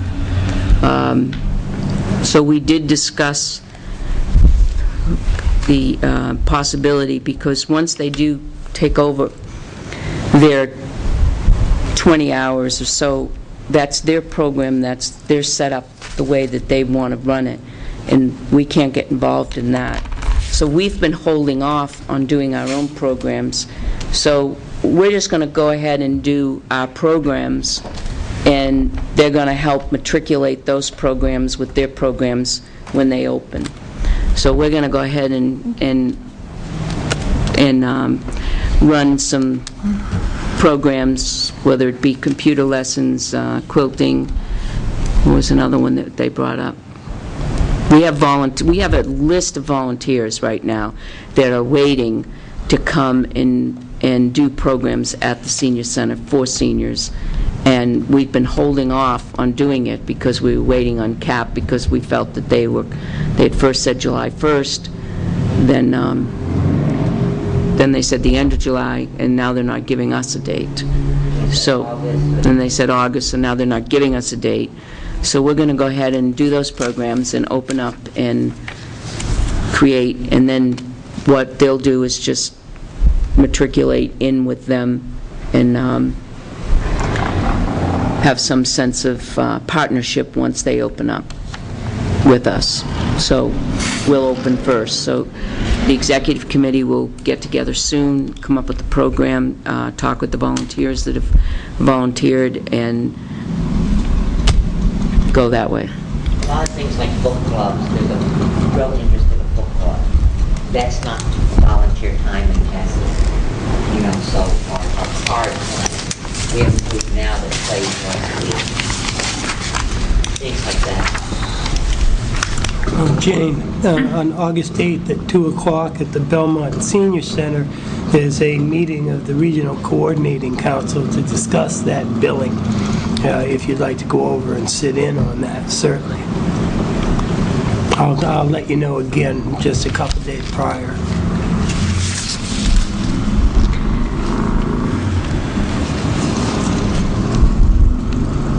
August 8th?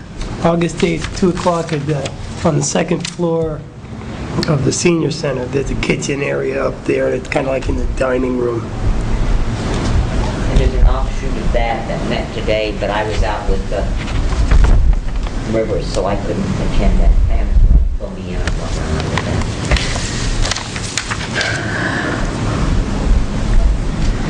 Okay,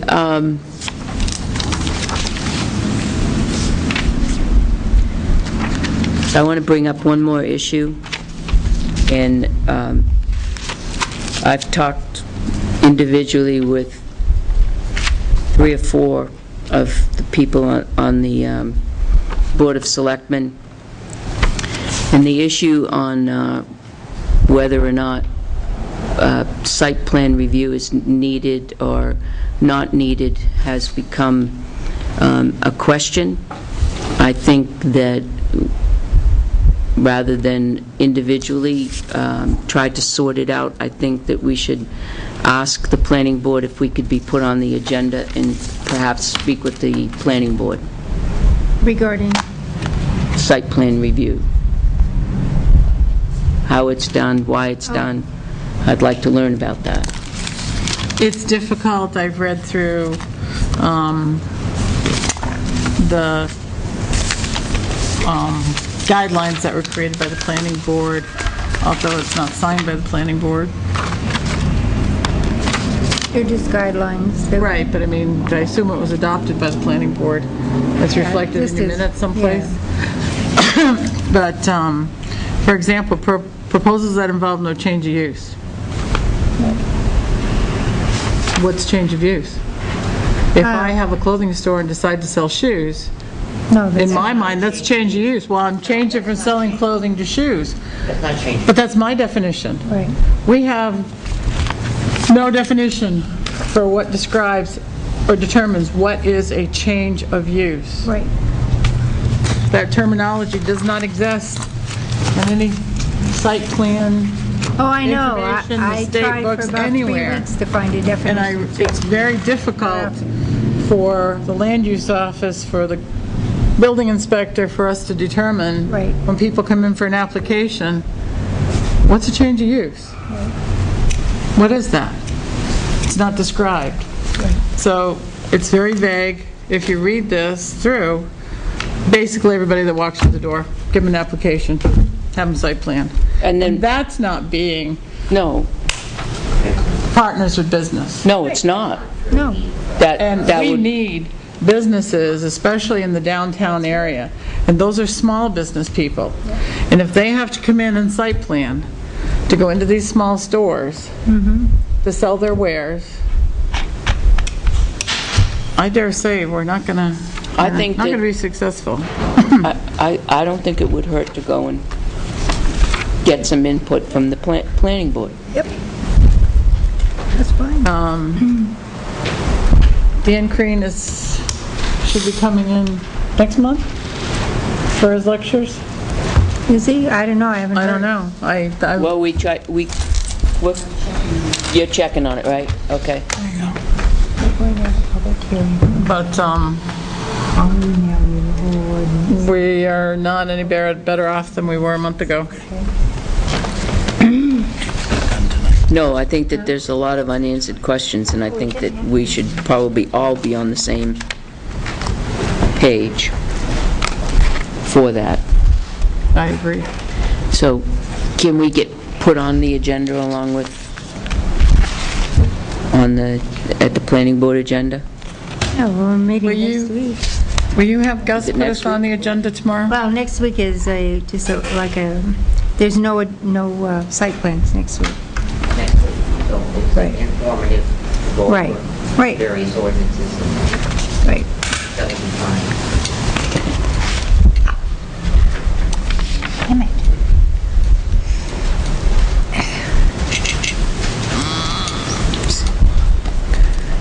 So that's the 24th? July 24th? Wow. Yeah, is that next Tuesday? What time? 6:30. That's what time you want us there? Oh, yes, we'll have it on the agenda. Yeah. Yeah, and then we'll go on with the rest of the stuff we want to do. Okay. All right. I'm going to stop the Selectmen reports, because we have to open up a public hearing. This is we'll open the public hearing regarding the possible issuance of refunding bonds. The proceeds of these bonds would be used to refinance the town's USDA general obligation bonds dated 9/24/1999, 11/27/2002, August 6, 2007, that are outstanding in the approximate principal amount of $2,850,000 in order to achieve interest cost savings and to pay related costs and expenses.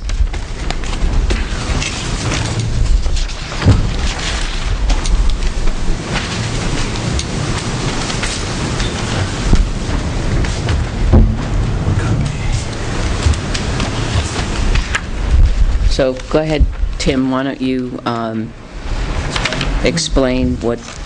Sure. Well, this is relating to our current rate environment and the ability to refinance this debt. The New Hampshire Municipal Bond Bank has been working with USDA and towns and village districts, school districts, that sort of thing, to see who might be able to take advantage of a refinancing effort. And for us, it's significant. We have 4 loans through USDA with different maturity dates that the refinancing portion totals $2.85 million, and the savings in today's dollars would be $241,000. The cost of refinancing, aside, our only out-of-pocket cost is the advertising for this public hearing. There is a fee that the bond bank charges in the rate for their issuance of the debt, and that's for all member communities that take advantage of this. So I did note that in there. The rates and the savings that we're looking at are listed in a table. These are just preliminary, though, because once the application is sent into the bond bank and they receive other applications from towns and village districts, they'll assess how much debt is going to be refinanced, and they'll be able to get a better picture of the market closer to the September timeframe, and looking probably to actually issue the bonds in the fourth quarter. However, for our 2013 budget, it looks like a savings of about almost $45,000 Nice. off of 2013. So, but of course that depends upon the rate, the terms and everything, but at least based on what we've been given, that's what we're looking at. The net present value of these 4 in today's dollars, so if you think about the savings in today's present value dollars, it's $242,000. Over the total life of these loans, it's $362,000 if you look at the cash flow projected out. So that's in today's But money. in today's money, it's $242,000. The rate, there are about 5 different rates that are used. This is a all-in, what's called a true interest cost, so it incorporates any fees. It's like an APR, if you will. And then I've listed the new rate and the old rate. The difference in the savings has to do primarily with the existing rate that we have, and then the term of the loan that we have. So some aren't as long as others, and so in any event, I think it's a great deal for the town. The only downside is that we would not be able to prepay any of these, but the likelihood of doing so would probably be low anyway, considering the amount of money. But this is only going to affect these 4, right? Just these 4. And in 10 years, if for some reason the interest rate were 0, and we had an opportunity to take advantage of that, the bond bank has the ability to call in the bond after 10 years. So the bond holders that are taking this risk and buying these bonds are assured a 10-year return. What is the interest rate on the loan we have on 61 Business Park Drive, the bond? 3.73. So that's not bad. And it's unsecured. So if we wanted to pay something off, we could pay that off. So, You might have struck a nerve. I know, didn't I? well, it does bring me to another loves it when I point say things relating like to that. debt that I'm very happy about. In the ACH manifest is the last payment for the Silver Lake Road project. Yay! And so now with that being paid off and looking at non-USDA debt that we have, we will only have 3 items, 2 relating to Riverfront Park, the construction, the cleanup, and then 61 Business Park Drive. So if these were to be refinanced into one bond, we'd have 4 items. Riverfront Park must be low by now. It will be paid off in 2016.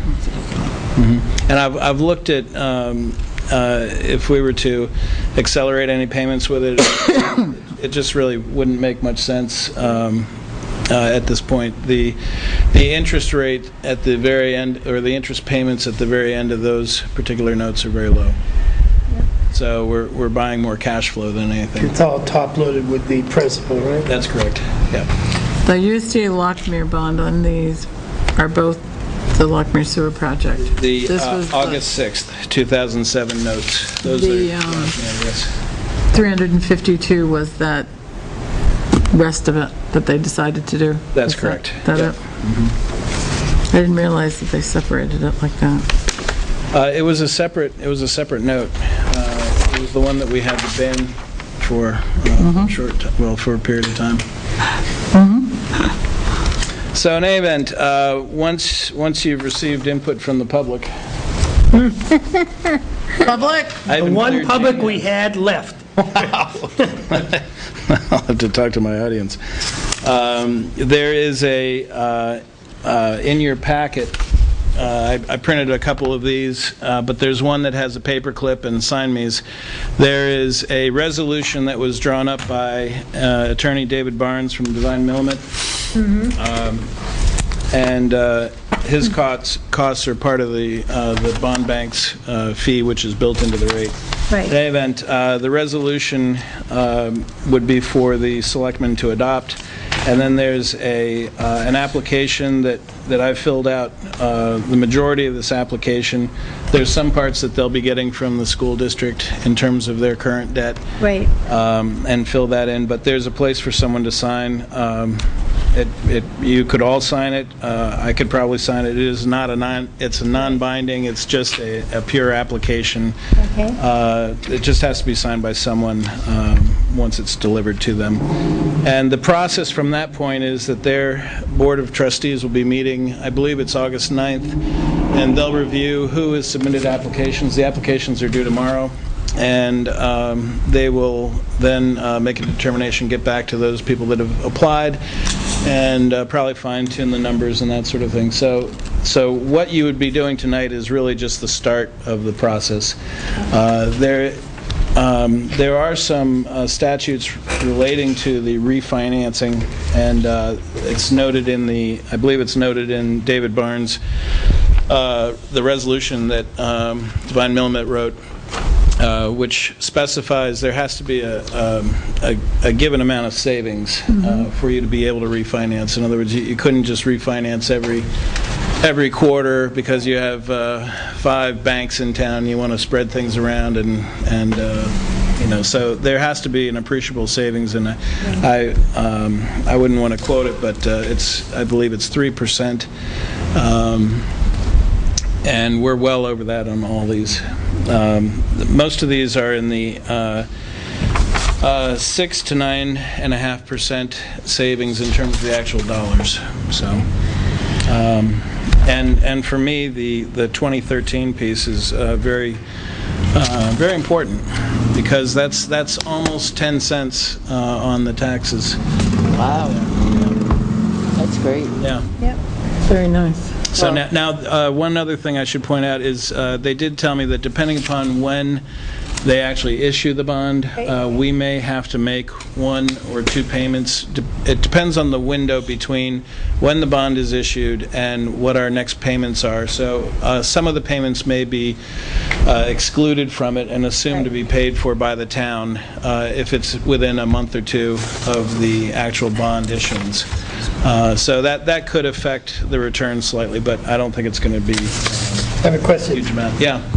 Part 1, page 2, number 7. Part 1, page 2. That would be the 4th page of the packet. Yes. Number 7 says, "Are you applying for a state guarantee?" Yes, no, unsure. But none of them on mine are Our check. filled out. That's right. Yeah, they will, some of these they will fill in. That's going to, I believe that's a no. But the important parts they highlighted for me, I see. which they needed filled in. So, I get it. and I have the amortization, if you're interested in looking at the projected amortization and savings for the 4 bonds. It's very small print. Would you like to see it? I have very good glasses. Okay, good. There you go. You'll see at the top of the pages, the best way to tell them apart is by their issuance date. Okay. Okay? And they go from oldest to newest? This one's They do, 99. yes, yeah.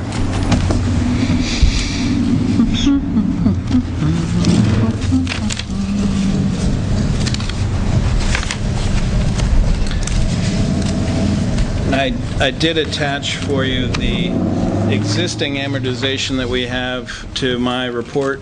It looks like this. It's stapled to it. Those are of the USDA bonds that we have currently.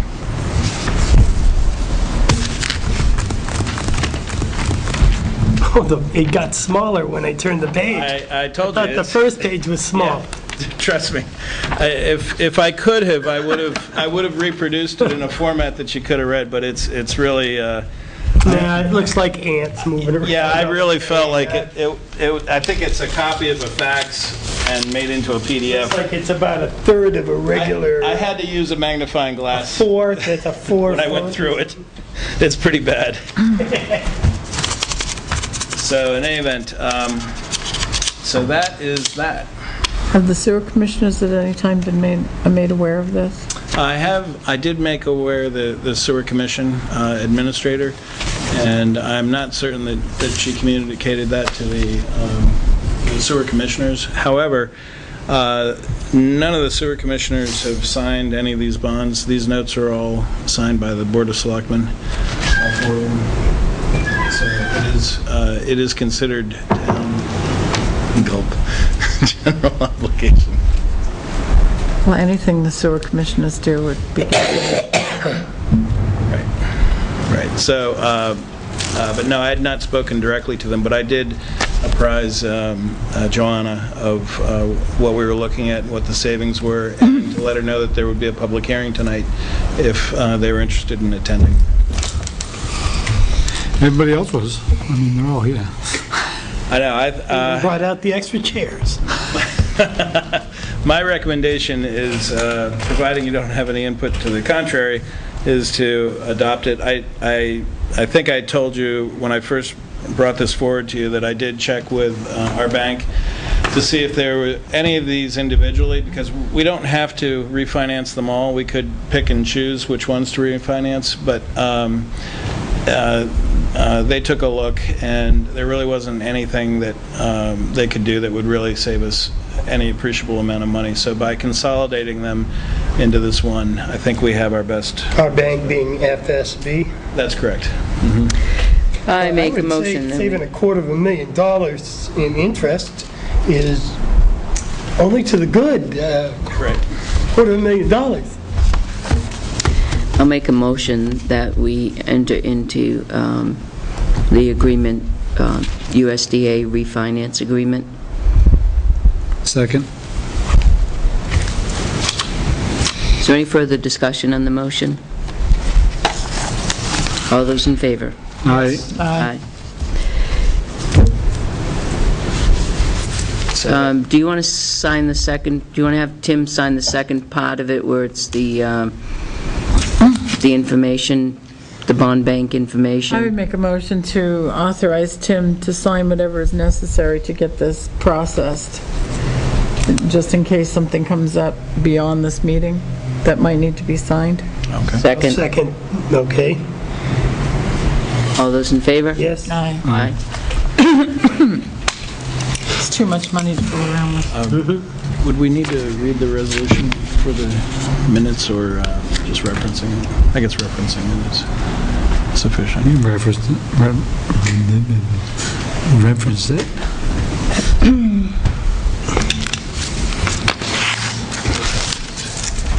In your minutes, Catherine, can you make sure under the motion that you reference the resolution, the USDA refinance? That needs to be printed in our minutes, or just that we have one? I believe, since you've moved it and the motion is in the minutes and you've signed it, I think that's probably sufficient rather than having the whole thing printed. Thank you. Just make reference to the resolution. We'll get to sign it. Yep, I figured we would.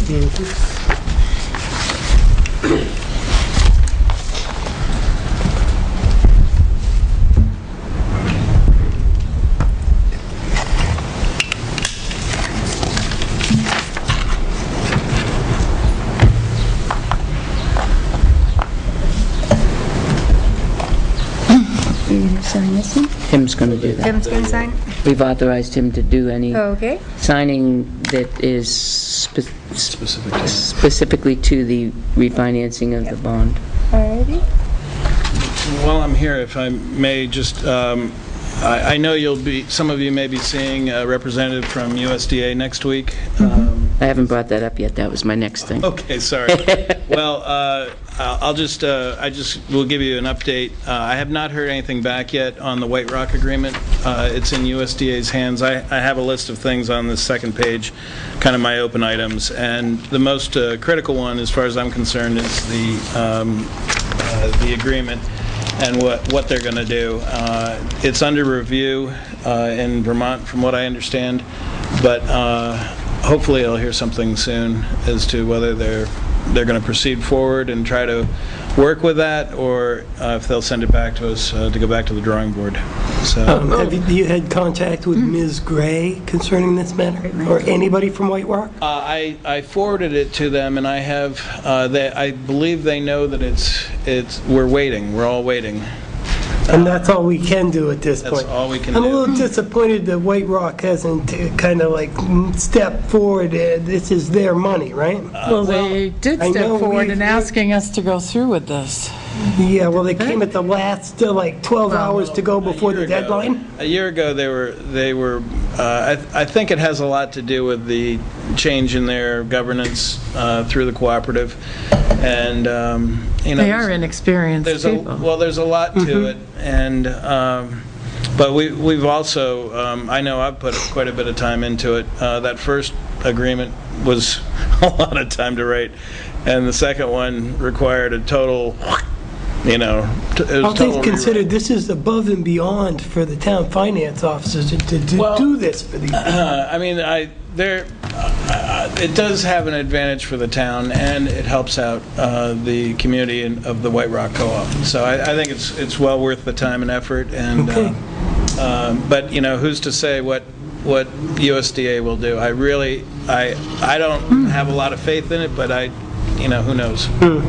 I'd like to think that they would recognize that, none of them are rocket scientists and millionaires, and that they would help them. Right. I'm hoping. I hope. We may learn something more once we have some people in front of us. I'm trying to think if there's anything else. Catherine, I did not. This accounts payable manifest. I had pulled out earlier to show someone something, and it sat in my office. So that does not incorporate the one that you brought down to me. So I'm going to go run that real quickly and bring it up so you guys can sign it. I have a question for you. Yes. Is the Lakes Region Household Hazardous Waste Collection Days on our website?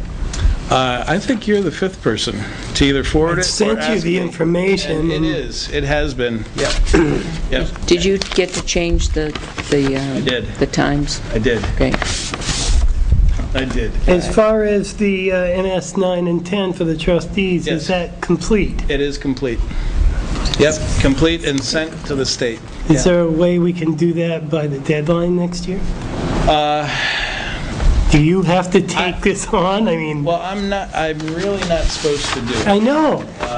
And it's not that, I mean, it's a very gray area, but the trustees, is supposed to be their responsibility. But yeah, I don't see why it couldn't be done earlier next year. I don't know of a year ever that it was filed on time, to be honest with you. If I was a trustee, that would be my mission in life. I would want to be the first. We should be able to generate it in that March timeframe.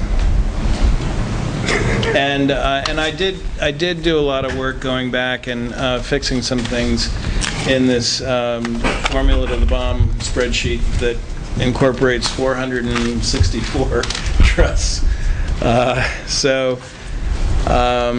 What is it should exactly make that it- the trustees of the trust funds do? It is something that I think what I probably need to do is sit down with the chair. But, you know, it's a matter of availability, and it does take some time commitment to learn. But I don't mind helping. I just can't do it. Welcome to my world. Well, I should not be doing it for them. No. Yeah. So, but yeah, it was done on the revised schedule that I had anticipated, and you know, I finished it on Are there the fines weekend. associated with the lateness of this There are not, report? no. There's no penalties? Nope. No. They might get a Spanking. strongly worded reminder letter, Well, hopefully they'll time take to it under time. advisement. but there are no fines as far as I'm aware of. No. Okay. And I think that is it. The audit's ongoing, and How's that coming? good. There's some issues probably look to work on after the fact, but as I had thought, 2011 was incredibly tight year. And we may be talking about the encumbrances at some point, and about the availability of funds from 11 into 12 for those encumbrances. There are some that look to be in jeopardy. So we'll have to prioritize them. Well, some of them have already been bought. Well, And that might be the priorities. but quite honestly, you know, whatever can't be encumbered is expensed in 12, so it means that we just have to have a... It means that this budget's closer going to be look. even tighter. And you may have noticed on my to-dos, by the end of August, I want to review with the department heads and sit down with the Board of Selectmen and go through kind of a proposed plan and outline for the budget, just to try to help streamline things, not to dictate anything, but just Right. facilitate, you know, the templates and the formats, and so it makes it as easy as possible for everybody to get their information in on time and focus on what's really important and the variances from year to year. Thanks very much. Good, thank you, Tim. Thank you, Tim. Would you like me to stay till 7 downstairs in case someone comes and asks a question? No, we don't have to have it open until 7.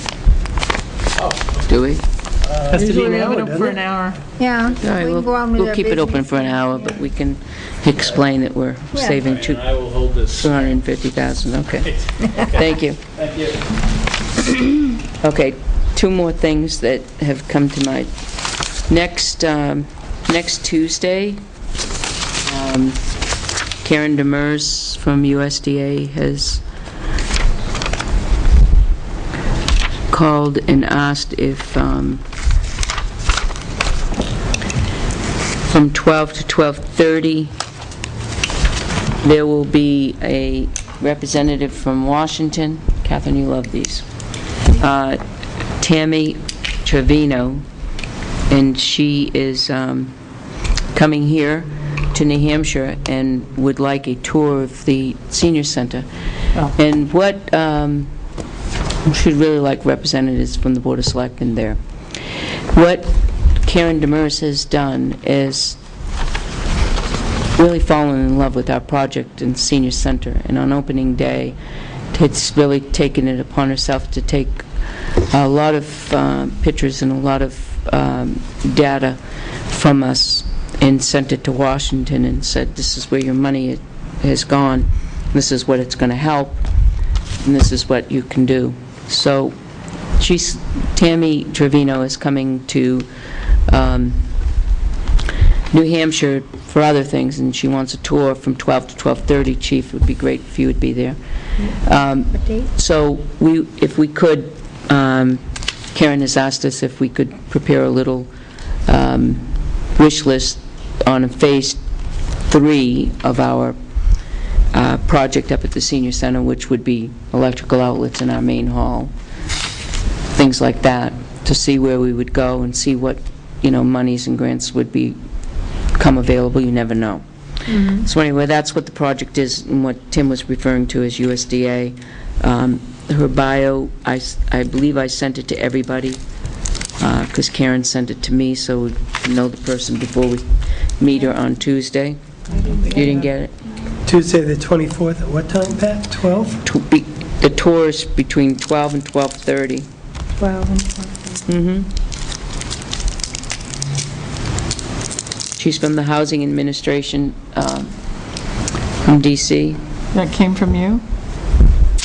Yep, and if, let me No, I see. don't have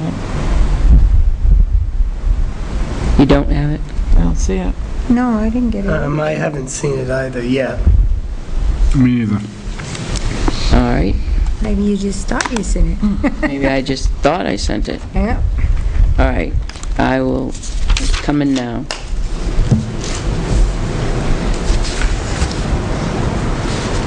And so you would like us all to be there, as many as If possible. as many as possible that could be there, that would be great. Okay? The other thing is, we have a senior that lives at New Franklin Apartments, and she frequently goes up to Webster Lake during the day, but there is a $5 fee per person each day. She is asking the selectmen's help to see if Franklin would waive the fee for seniors. After 5, there is no fee. So would a letter be appropriate from the Board of Selectmen to say that we have seniors that use Webster Lake, and that would they consider waiving the fee for seniors that use Webster Lake during the day?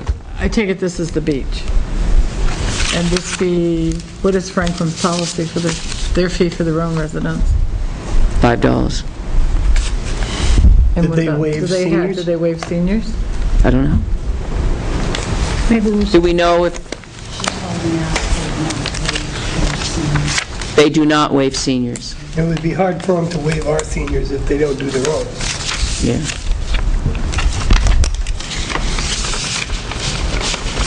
Yeah, it would be a little difficult. I passed on the information. Next. You could send them How a do letter. we need to respond to her, though? It ain't gonna hurt to send them a Does that letter. come by way of an email? No, telephone call. Telephone call? Well, it'd be often. kinda hard. How do we want to respond to her? She deserves an answer from us. I would just send her a note back and saying that where they do not waive their own residents, their own senior residents. Sure. That would be good. Might be a good Oh, idea. that hasn't been confirmed? Yeah. Let's confirm it firsthand. That'd be a, Right. Yeah, if we had our own beach. Right. Wouldn't that be something? we're working on it. We're working on it. Yeah, apparently it's been demoed and being rebuilt. Oh. Yeah. It had plenty of parking, too. This one's going to have plenty of parking, too. Okay. Next, Catherine. I'm done. I honestly am done. I apologize for not having my health officer report done a couple weeks ago, but I did finish it today. Or I did it. Wow.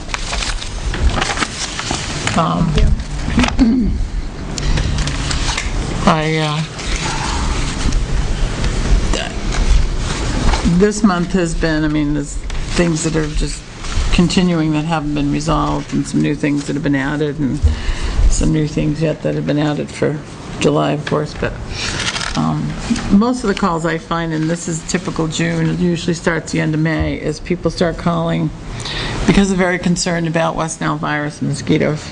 Right. So I took the opportunity, the first paragraph is why I personally feel that spraying just isn't the way to go. And I would like this part of the minutes, so bear with me, I'm going to read this into the minutes, and Catherine, I'll give you a copy. I've had numerous calls about the mosquito-borne viruses. Most are asking why Tilton does not have a spray program in place. I explained when asked that it is costly and not 100% effective, and asked them to police their properties dumping any standing water. Mosquitoes travel from 7 to 30 miles from their original breeding place, and on average, a female mosquito will live 2 to 3 weeks. So if we spray Tilton on Wednesday, every Friday, the mosquitoes from the surrounding communities will have moved into Tilton and will have already begun repopulating the town. Cornell University Professor David Pimentel, a noted entomologist, told an Ohio audience last month, and that would be last month, May, that ground spraying in general is a waste of money. Most ground spraying is political and has very little to do with mosquito control. DDT was the chemical of choice in mosquito spraying throughout the world for large area mosquito controls, but is now banned in most developed countries. DDT is still used in countries outside the United States and unfortunately still damaging the environment. DDT-resistant mosquitoes have started to increase in numbers. These mutations have reduced the effectiveness of DDT and some fear of other chemicals as well. These mutations can rapidly spread over vast areas if pesticides are applied indiscriminately.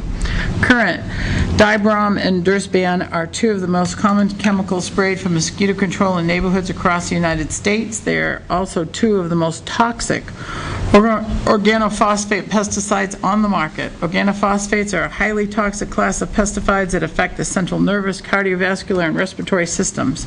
Symptoms of exposure include numbness, tingling sensations, headache, dizziness, tremors, nausea, abdominal cramps, sweating, uncoordination, convulsions, and fatality.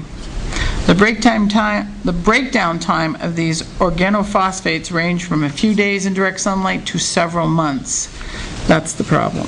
Eliminating standing water is one of the safest and easiest ways to control the mosquito population on your property. Now, I just happen to live across the street from a swamp. There's no way to, I've got a mosquito problem. When the sun goes down, don't go out. I don't know if we have any West Nile virus or whatever else these things carry. In Tilton reported, but I know the mosquitoes are horrendous this year over in my neighborhood. And it probably is because even though the little brook flows, there is an accumulation of water in that area. Mm-hmm.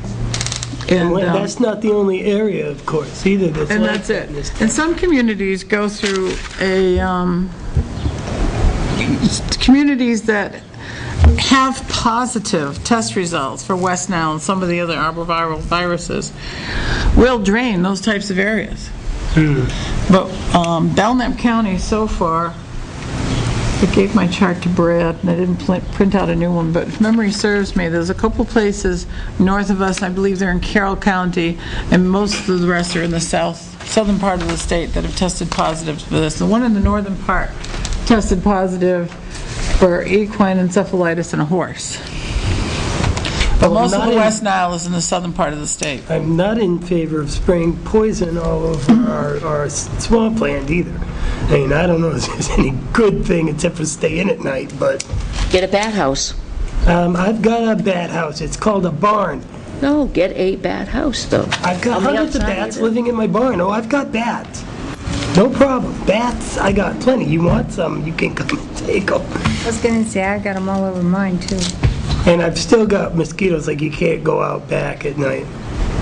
Yeah, I mean, it's, I'm glad they're living at your house, because I don't have any. Well, that's great. I mean, I wish I was up in your neighborhood. I am in your probably, neighborhood. you know, it's a combination. There's also a wetland just to the north of you. And there's a wetland actually on the back lawn property right there by the dam. It is what it is. I unfortunately- understand that. I don't propose spraying, but Yeah. anybody who thinks they're sick should get themselves checked out. And if they do have one of these diseases, should report it to the health officer as soon as possible, certainly. Yep. Are any towns around us spraying? Not that I know of. And I wouldn't know unless I asked. Yeah. I mean, I've They talked wouldn't have- they talked to wouldn't- other health officers, but They don't notify surrounding towns when they spray stuff like that into the no, that's atmosphere? also one of the problems. Because they're not spraying it into the atmosphere. It's a low, misty fog, they'll tell you, and they go around, you'll see the truck. Goes into and the it groundwater. sends this fog out into, and usually they don't spray every area. They'll spray, like down by your house, where there's wetlands. Did where that once before. they'll identify breeding grounds and spray those areas. But it contaminates the water. Our waters are purified in marshes and swamps. So, Is what but it is. doesn't, you know, like I said, I mean, mosquitoes don't stay home, you know? So what you do Mine is... seem to. Well, what you do is you may not have don't go to mosquitoes. Al's house. If they say they sprayed by your house, they sprayed those wetlands. They did it one time. That was years ago. They probably would not produce there for a while, but they'd produce someplace else, and then they'd come and visit you. You just wouldn't have the populations for a while. But, you know, the environment would suffer forever. We all know what Right. DDT has done. They say that if you test every human being in the United States, over 90% of them would test positive for DDT, and that was banned, what, in the 50s? You know, Frightening. when I was a girl, we were on a Navy base, and they would come through and fog the whole base with DDT spray, and we'd be outside playing ball, and we'd get soaking wet, That's frightening. isn't it? Yep. FYI, I met with Bill Rollins today over at Jim Cropsey's property, 307 Main Street, and showed him what we proposed as far as moving the berm out further. It would actually be part of it would actually be in the state right-of-way. At first, he was a little apprehensive, but as we stood there and watched cars, especially a tractor-trailer coming off of Park Street and swinging right into what is our sidewalk, he realized that it was a safety issue, and very quickly, realized what the problem was. And as you look at the crosswalk coming straight across, Right. it channels people there. And I pointed out to him how unfair it would be to Mr. Cropsey and that property for us to infiltrate our sidewalk and decrease his ability to park in his parking lot. Right. So where I suggested to begin it would be on the outer edge of the closest area of the sidewalk. The white line on those sidewalks are a foot wide. So if we started it on that first inner edge, 1 foot, 2 foot into the right-of-way, then it would be good, showing his property line, et cetera. At any rate, Thanks. Mark Morrow will make the final decision on that, and he is on vacation, so he will bring back what we talked to. He took some pictures, what we talked about. He took pictures, he'll bring them back and discuss it with Mark, and he anticipated there might be, yet again, another meeting on the site. Joe, I saw your emails about the perambulation, I was in touch with everybody, I want to talk about that, but I was in touch with all of the people I sent that email to, the town administrators and what have you, and told them there would be a new date. According to the RSA's 10 days minimum notice for the surrounding communities, which I was out of the loop on that one. I proposed to do it August 6th and 7th, which is Monday and Tuesday. I was going to say, did you read the formula? The formula? In 51, I think it's 51, I don't know, 51.2, 51.3, there's actually a formula. For how many Has to days? do with when the towns... Notification? Yeah, the notification has to do with when towns were incorporated. So in other words, who was the town first? Oh, okay. So we contact Samerton first. I'm sorry, I just... Oh, no, I want to do this totally legal, and I want to put this explanation right in the front of the perambulation, because none of that information was in the file.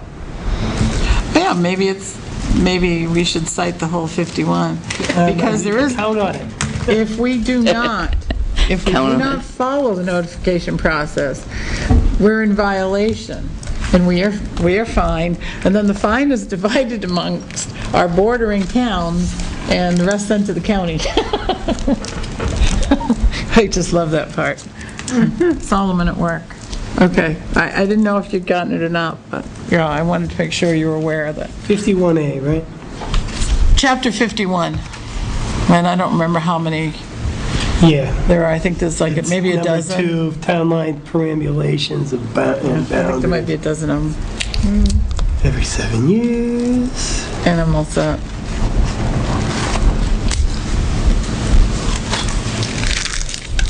Would you say you're all set? I'm all set. Well, I have a bunch of letters that went out, as I told you last week, on the our signage issue. And actually, they're starting to come in, and people are fixing them. I have, what's I got going on?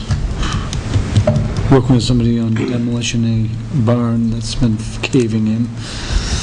I won't mention the addresses, but she's following through and sent me an email. People are actually taking it down for free, because she couldn't afford to have it taken down. What else? Oh, that's nice. Yeah. It's they're volunteering to do it for us. She's a senior, and she obviously can't afford to do it, but Right. it has to come down. Any timbers they can salvage? I think that's what they're doing. Very good. She says most likely they're taking it down for what's in the bottom of the barn, which she has no idea about. She says she's just happy it's leaving. That's good. It's nice when people come together. It's a Instead bunch of of a young barn people. raising, we got a barn downing. Right, it's down. It was down before they went there, trust me. Caved in, but that's okay. And again, next week, we'll go out and do some more perusing through the town and see what else we can't find. And hopefully, people will send me some letters. And that's it. Open it up, open office.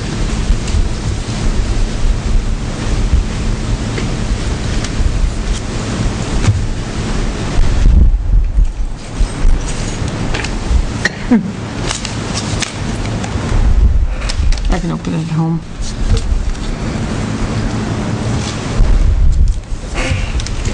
Nice, thank you. Joe? Hi there. I have well, this one is probably non-public, so I'll save it. We're doing non-public tonight? Okay. The Lakes Region Planning Commission has issued their report for June. I forwarded that report to each of you, and Tim and Cindy and Joyce, and everybody here at Town Hall, so they can go over it and see what our money is paying for. A copy of that link, or a link to that, is on the town website for any residents who would like to read a report about what the Planning Commission actually does. And it might be dry for some, but anybody who's interested, certainly, they do a lot of things other than our master plan and what have you. We had a meeting of the Recycling Committee on Tuesday, and We had an application for a new member, Eric Prue, who is the manager of the Tanger Outlets. Very nice. As I know you're all totally aware of now, we welcome the participation of local businesses in our efforts. We discuss things like flow ordinances and stuff, and what things that they might have at a business that isn't necessarily disposable in solid waste or through their own people, hazardous wastes as a for instance. And we said Dennis and Eric talked, and they're going to be in contact, and Dennis is going to give them some numbers where they can get rid of hazardous waste throughout the year and, have Freon removed from refrigeration units and so forth. The Island Park Vegan Barbecue last week, I was there at 5 o'clock. Ms. Delamico came right on time. She said she canceled it. It was for the next day because he said it was going to rain. I told her it wasn't going to rain. It did. But not during the barbecue times. No, it didn't. No, it didn't. We're going to do it again this week. There's nothing else scheduled for that. This was the rain date in case of rain, so the 22nd. And I'll be going with her to inspect once again. Catherine, do you have something to say on that? I don't mind in the least. The inspection, she never let us know about the rain date. I guess she just put a notice up. And I didn't let you know. And we do have something scheduled, but it's in the morning. She's from 1 to 5. She's from 1 to 5. Can't be 1 to 5 because she has to be out of there by 4. And I talked with Titus, and he had no problem with them closing down while they were setting up. That's an issue with the church setting up the... She's going to be done serving by 4, and then the last hour is cleaning up her area and removing her stuff and things like that. She won't be competing with the church on any level. Well, I was spoken to by Allison to speak to them, they had to be out of there by 4. I will communicate. I want to get in the middle between Titus and I will Allison. communicate that to Ms. She had permission to be there till 5, but I will tell her that. She said she was going to close it at 4 and just move her stuff out anyway. Why didn't she contact Town Hall and not let them know? She did. Oh, why she didn't, I don't know. Why I didn't, I was just saving it because it said rain date, the 22nd. I'm assuming because there was nothing else scheduled for the 22nd, and I hadn't heard anything different, that it was on for the 22nd. That's on me. That's why I was bringing it up right now. What is scheduled, Catherine? a church service in the morning, Reverend Alden Taylor, from 10 to 1. Now, I already called Louisa about letting her know that the concert will be starting, they like to be there at 4 o'clock, so she's aware of that. So now I will call her back tomorrow and let her know that the church service, she has to make sure that she is, She doesn't go in there early to disrupt the church service so that they're... You should have had it last weekend when I told her it wasn't going to rain. Right. She's the one that filled out the application with no other date, so she should have been responsible. No, there was a date on it, but she didn't check with Catherine on the date. She filled the date in.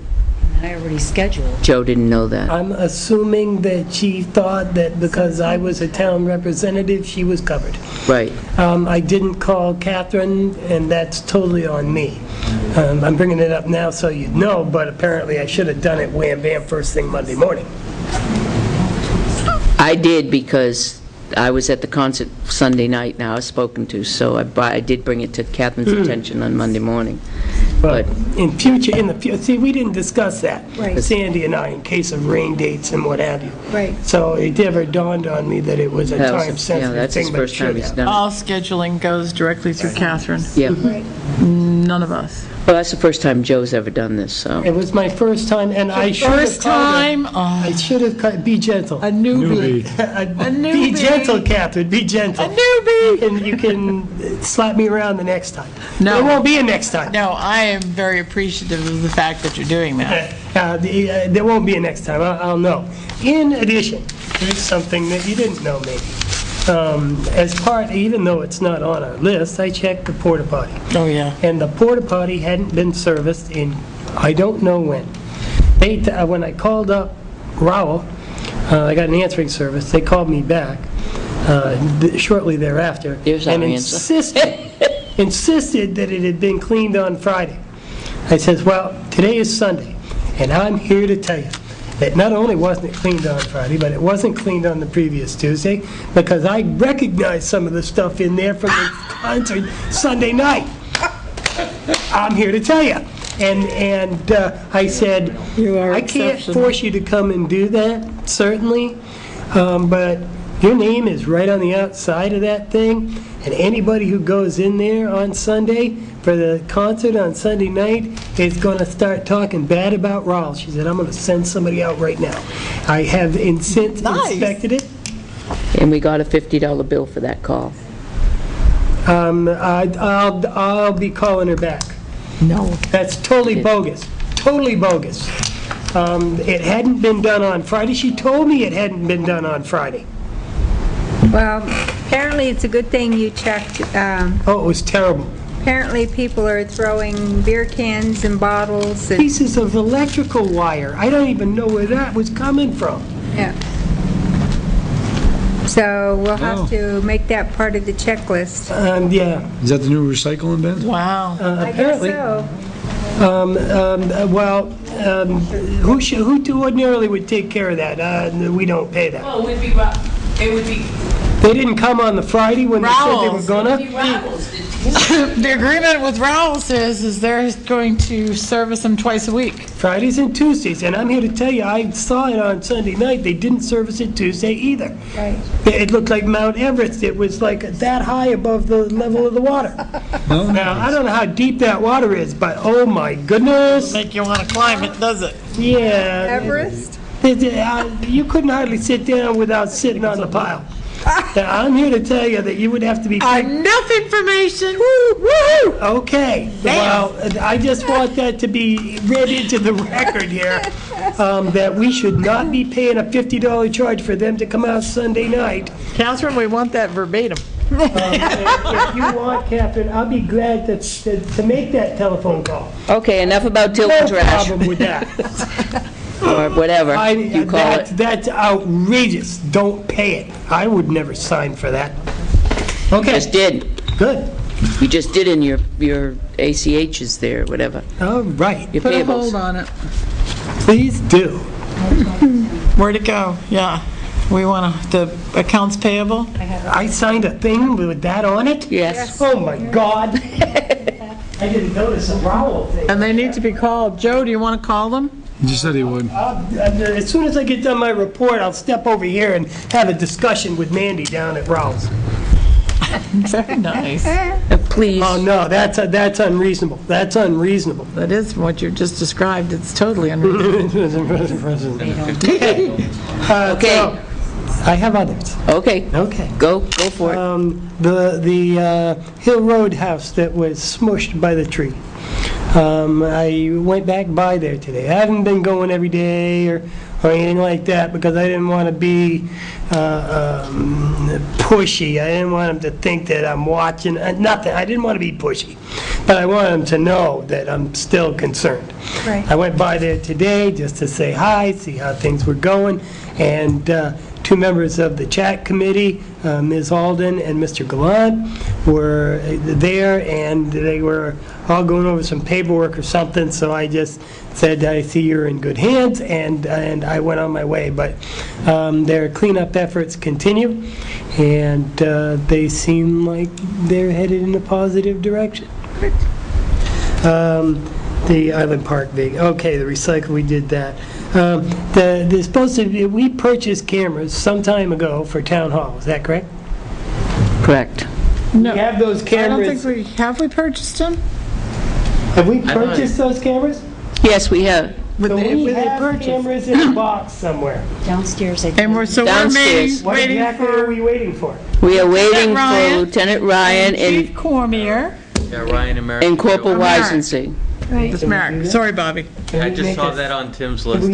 Could we Yeah, March schedule that 3rd. as a, okay, Didn't it say March Yeah. 3rd? okay. I have a question about Vest Pocket Park and why it isn't ours yet. When does that happen? Joyce was going to call Has to him. go to the executive council. Right. It was in committee, the committee voted, so it's gone through that process. The next step, it has to go to the executive council, Right. and then they have to approve it. And then it goes to the governor? Or just the executive council? Well, I think the governor sits in on the executive council, so it's kind of see. one and the I same. know some things are just the council and some things are the council and governor, that's all. I spoke with one of our, with our local council representative who's totally supportive. Right? Well, Nothing wrong with me advocating for Vest Pocket Park and no, Tilton, is there? no, but I'd also call our councilman. Ray Burton is our councilman, as far as I know. Not anymore. Jeannie Forrester is our senator, but we didn't get out of Ray Burton's. Yes, we And did. why is it that I've got a sign for him on my front lawn? I'm putting a sign for him on my lawn, I know, but because Ray Who Burton, is now our counselor? Ray Burton is the type of man who represents the citizens of the state of New Hampshire. And I don't care who you are or who he represents, you can call him and he'll go to What bat for you. district? I thought What that didn't go district? into effect. I thought that, After November. What I district, didn't, that doesn't go into effect until after November. Right. what right. district are we going into? Right, 2. Another They've moved- district. They've taken the three northern communities, which we are one of, and taken us out of District 2 and moved us south. Right. And I don't remember which one that is. Okay, well, in any case, our current counselor will advocate on our behalf. Okay. Perambulation. Okay, perambulation.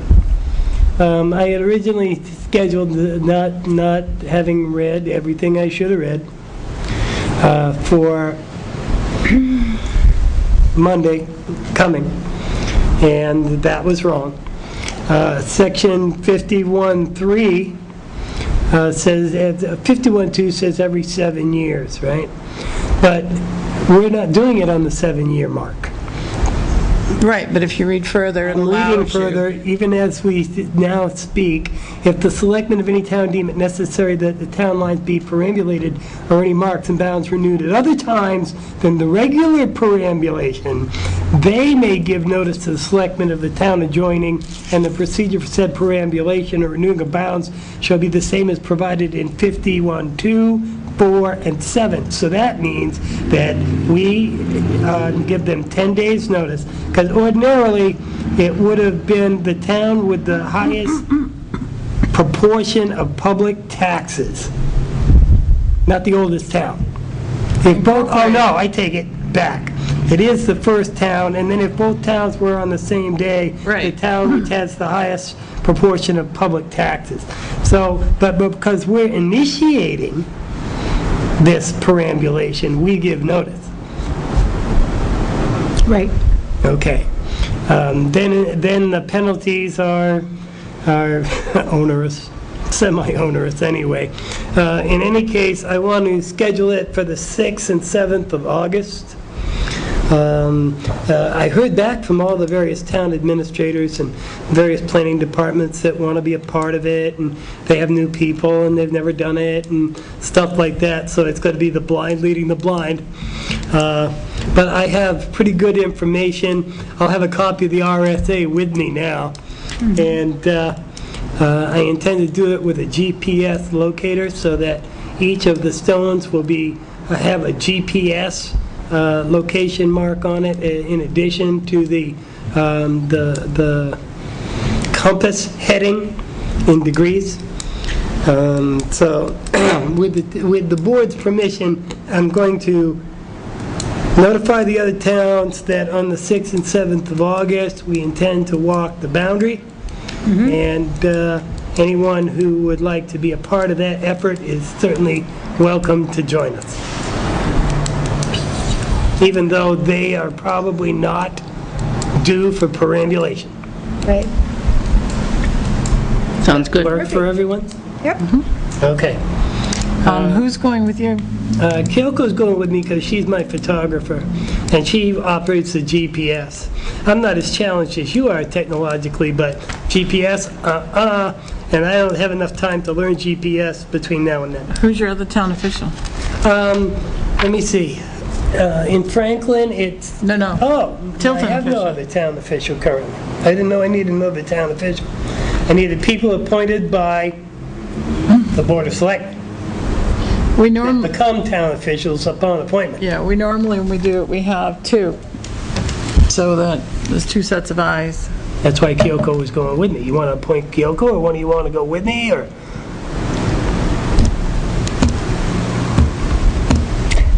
How many miles are we walking in the woods? Lots of them.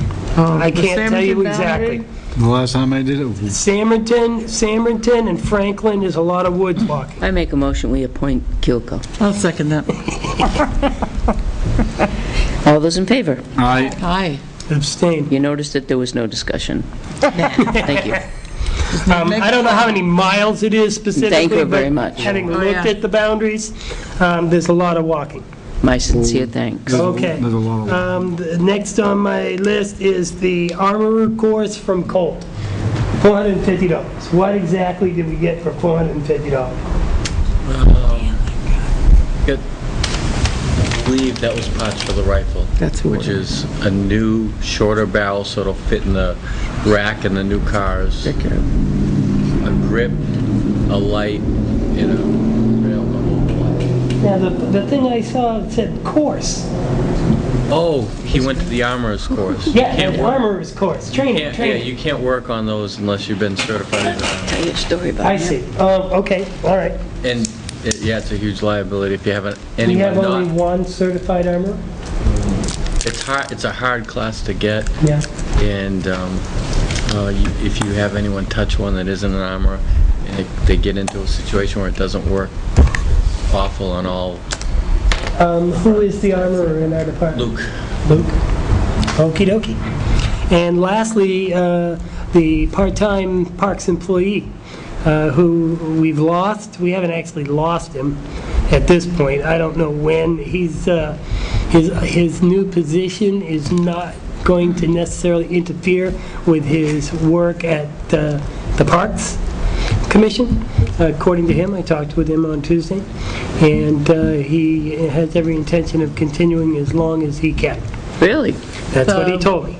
My conversation with him Tuesday was his last day would be the 27th. Okay, so things change, don't they? Things change. I said, so you're going to continue? He goes, oh, yeah. If something has changed between Tuesday and now, he hasn't notified the park commission. No, I talked with him first thing on Tuesday. Oh, yeah, Tuesday when he came up here. He Okay. said his last day I would be the 27th. thought it was a done deal. Okay, well, never mind then. Strike that, Catherine. Okay, then. And that was the last thing on my public list. I have to go make a call. Joe, did you happen to notice the new furniture downstairs? No. Or when you go downstairs, you make sure you notice that new furniture. And the price tag was free. Well, that's the way I like it. Okay, I will make notice that we will close the public hearing on the bond. It is 7:05 PM, having no more public to speak on it. The, Chief, do you have anything for us? I don't. We're just working on some of those cases we picked up in the last couple weeks. Staples case. Next week I got Nate going to drug training. Oh, good, That's good. And that it'll be good for good, him. yep. How's our part-timers coming? Cars are doing great. Merrick's going to start to work on that project of putting the selection process together in August for a couple new ones, but right now the ones we have, some of them are busy at their other jobs. One of them's working whenever he can and a lot. So we're doing fine. We're getting by. Okay, but you're working on getting some on the roster, right? Okay, good. Great. All right. there any more business to come before us in a public session? We'll think of it after we go out. We'll bring it before us after that. I think I might have heard somebody out there. Okay, we have, that's Joe. We have This is a confusing. couple of non-public legal and hardship matters, and then we have this note of other thing. So I will make a motion, oh my God, I just had a flashback that reminded me of Pat last night in his non-public. Oh, let's go into non-public. Why? Motion to enter into non-public as per RSA 91A:3. We have litigation to discuss. We have matters which discuss in public would likely affect adversely the reputation of any person, and that's it. Second? Roll call vote? Yes. Yeah. Yes. This is Oh, the end. personnel. Were you at the end? I did like one put over there. I kept falling on the ground We on the could red fall one. on- So now I fall out of the What was the red ground. one? Fall on the ground Oh, yeah. out of the white one. I make a motion that we seal the minutes of the non-public as they pertain to personnel permanently, Second? What about the legal? litigation to, till the matter is resolved, and the hardships are a matter of public record, right? The abatements. Yes, they are, but the financial information they provided us, but we didn't talk about that. Right. Nope. So, yeah, you're good. Seconded. All those in favor? Aye. Make a motion, we adjourn? I'll second that one. All those in favor? Aye. Opposed? Nay.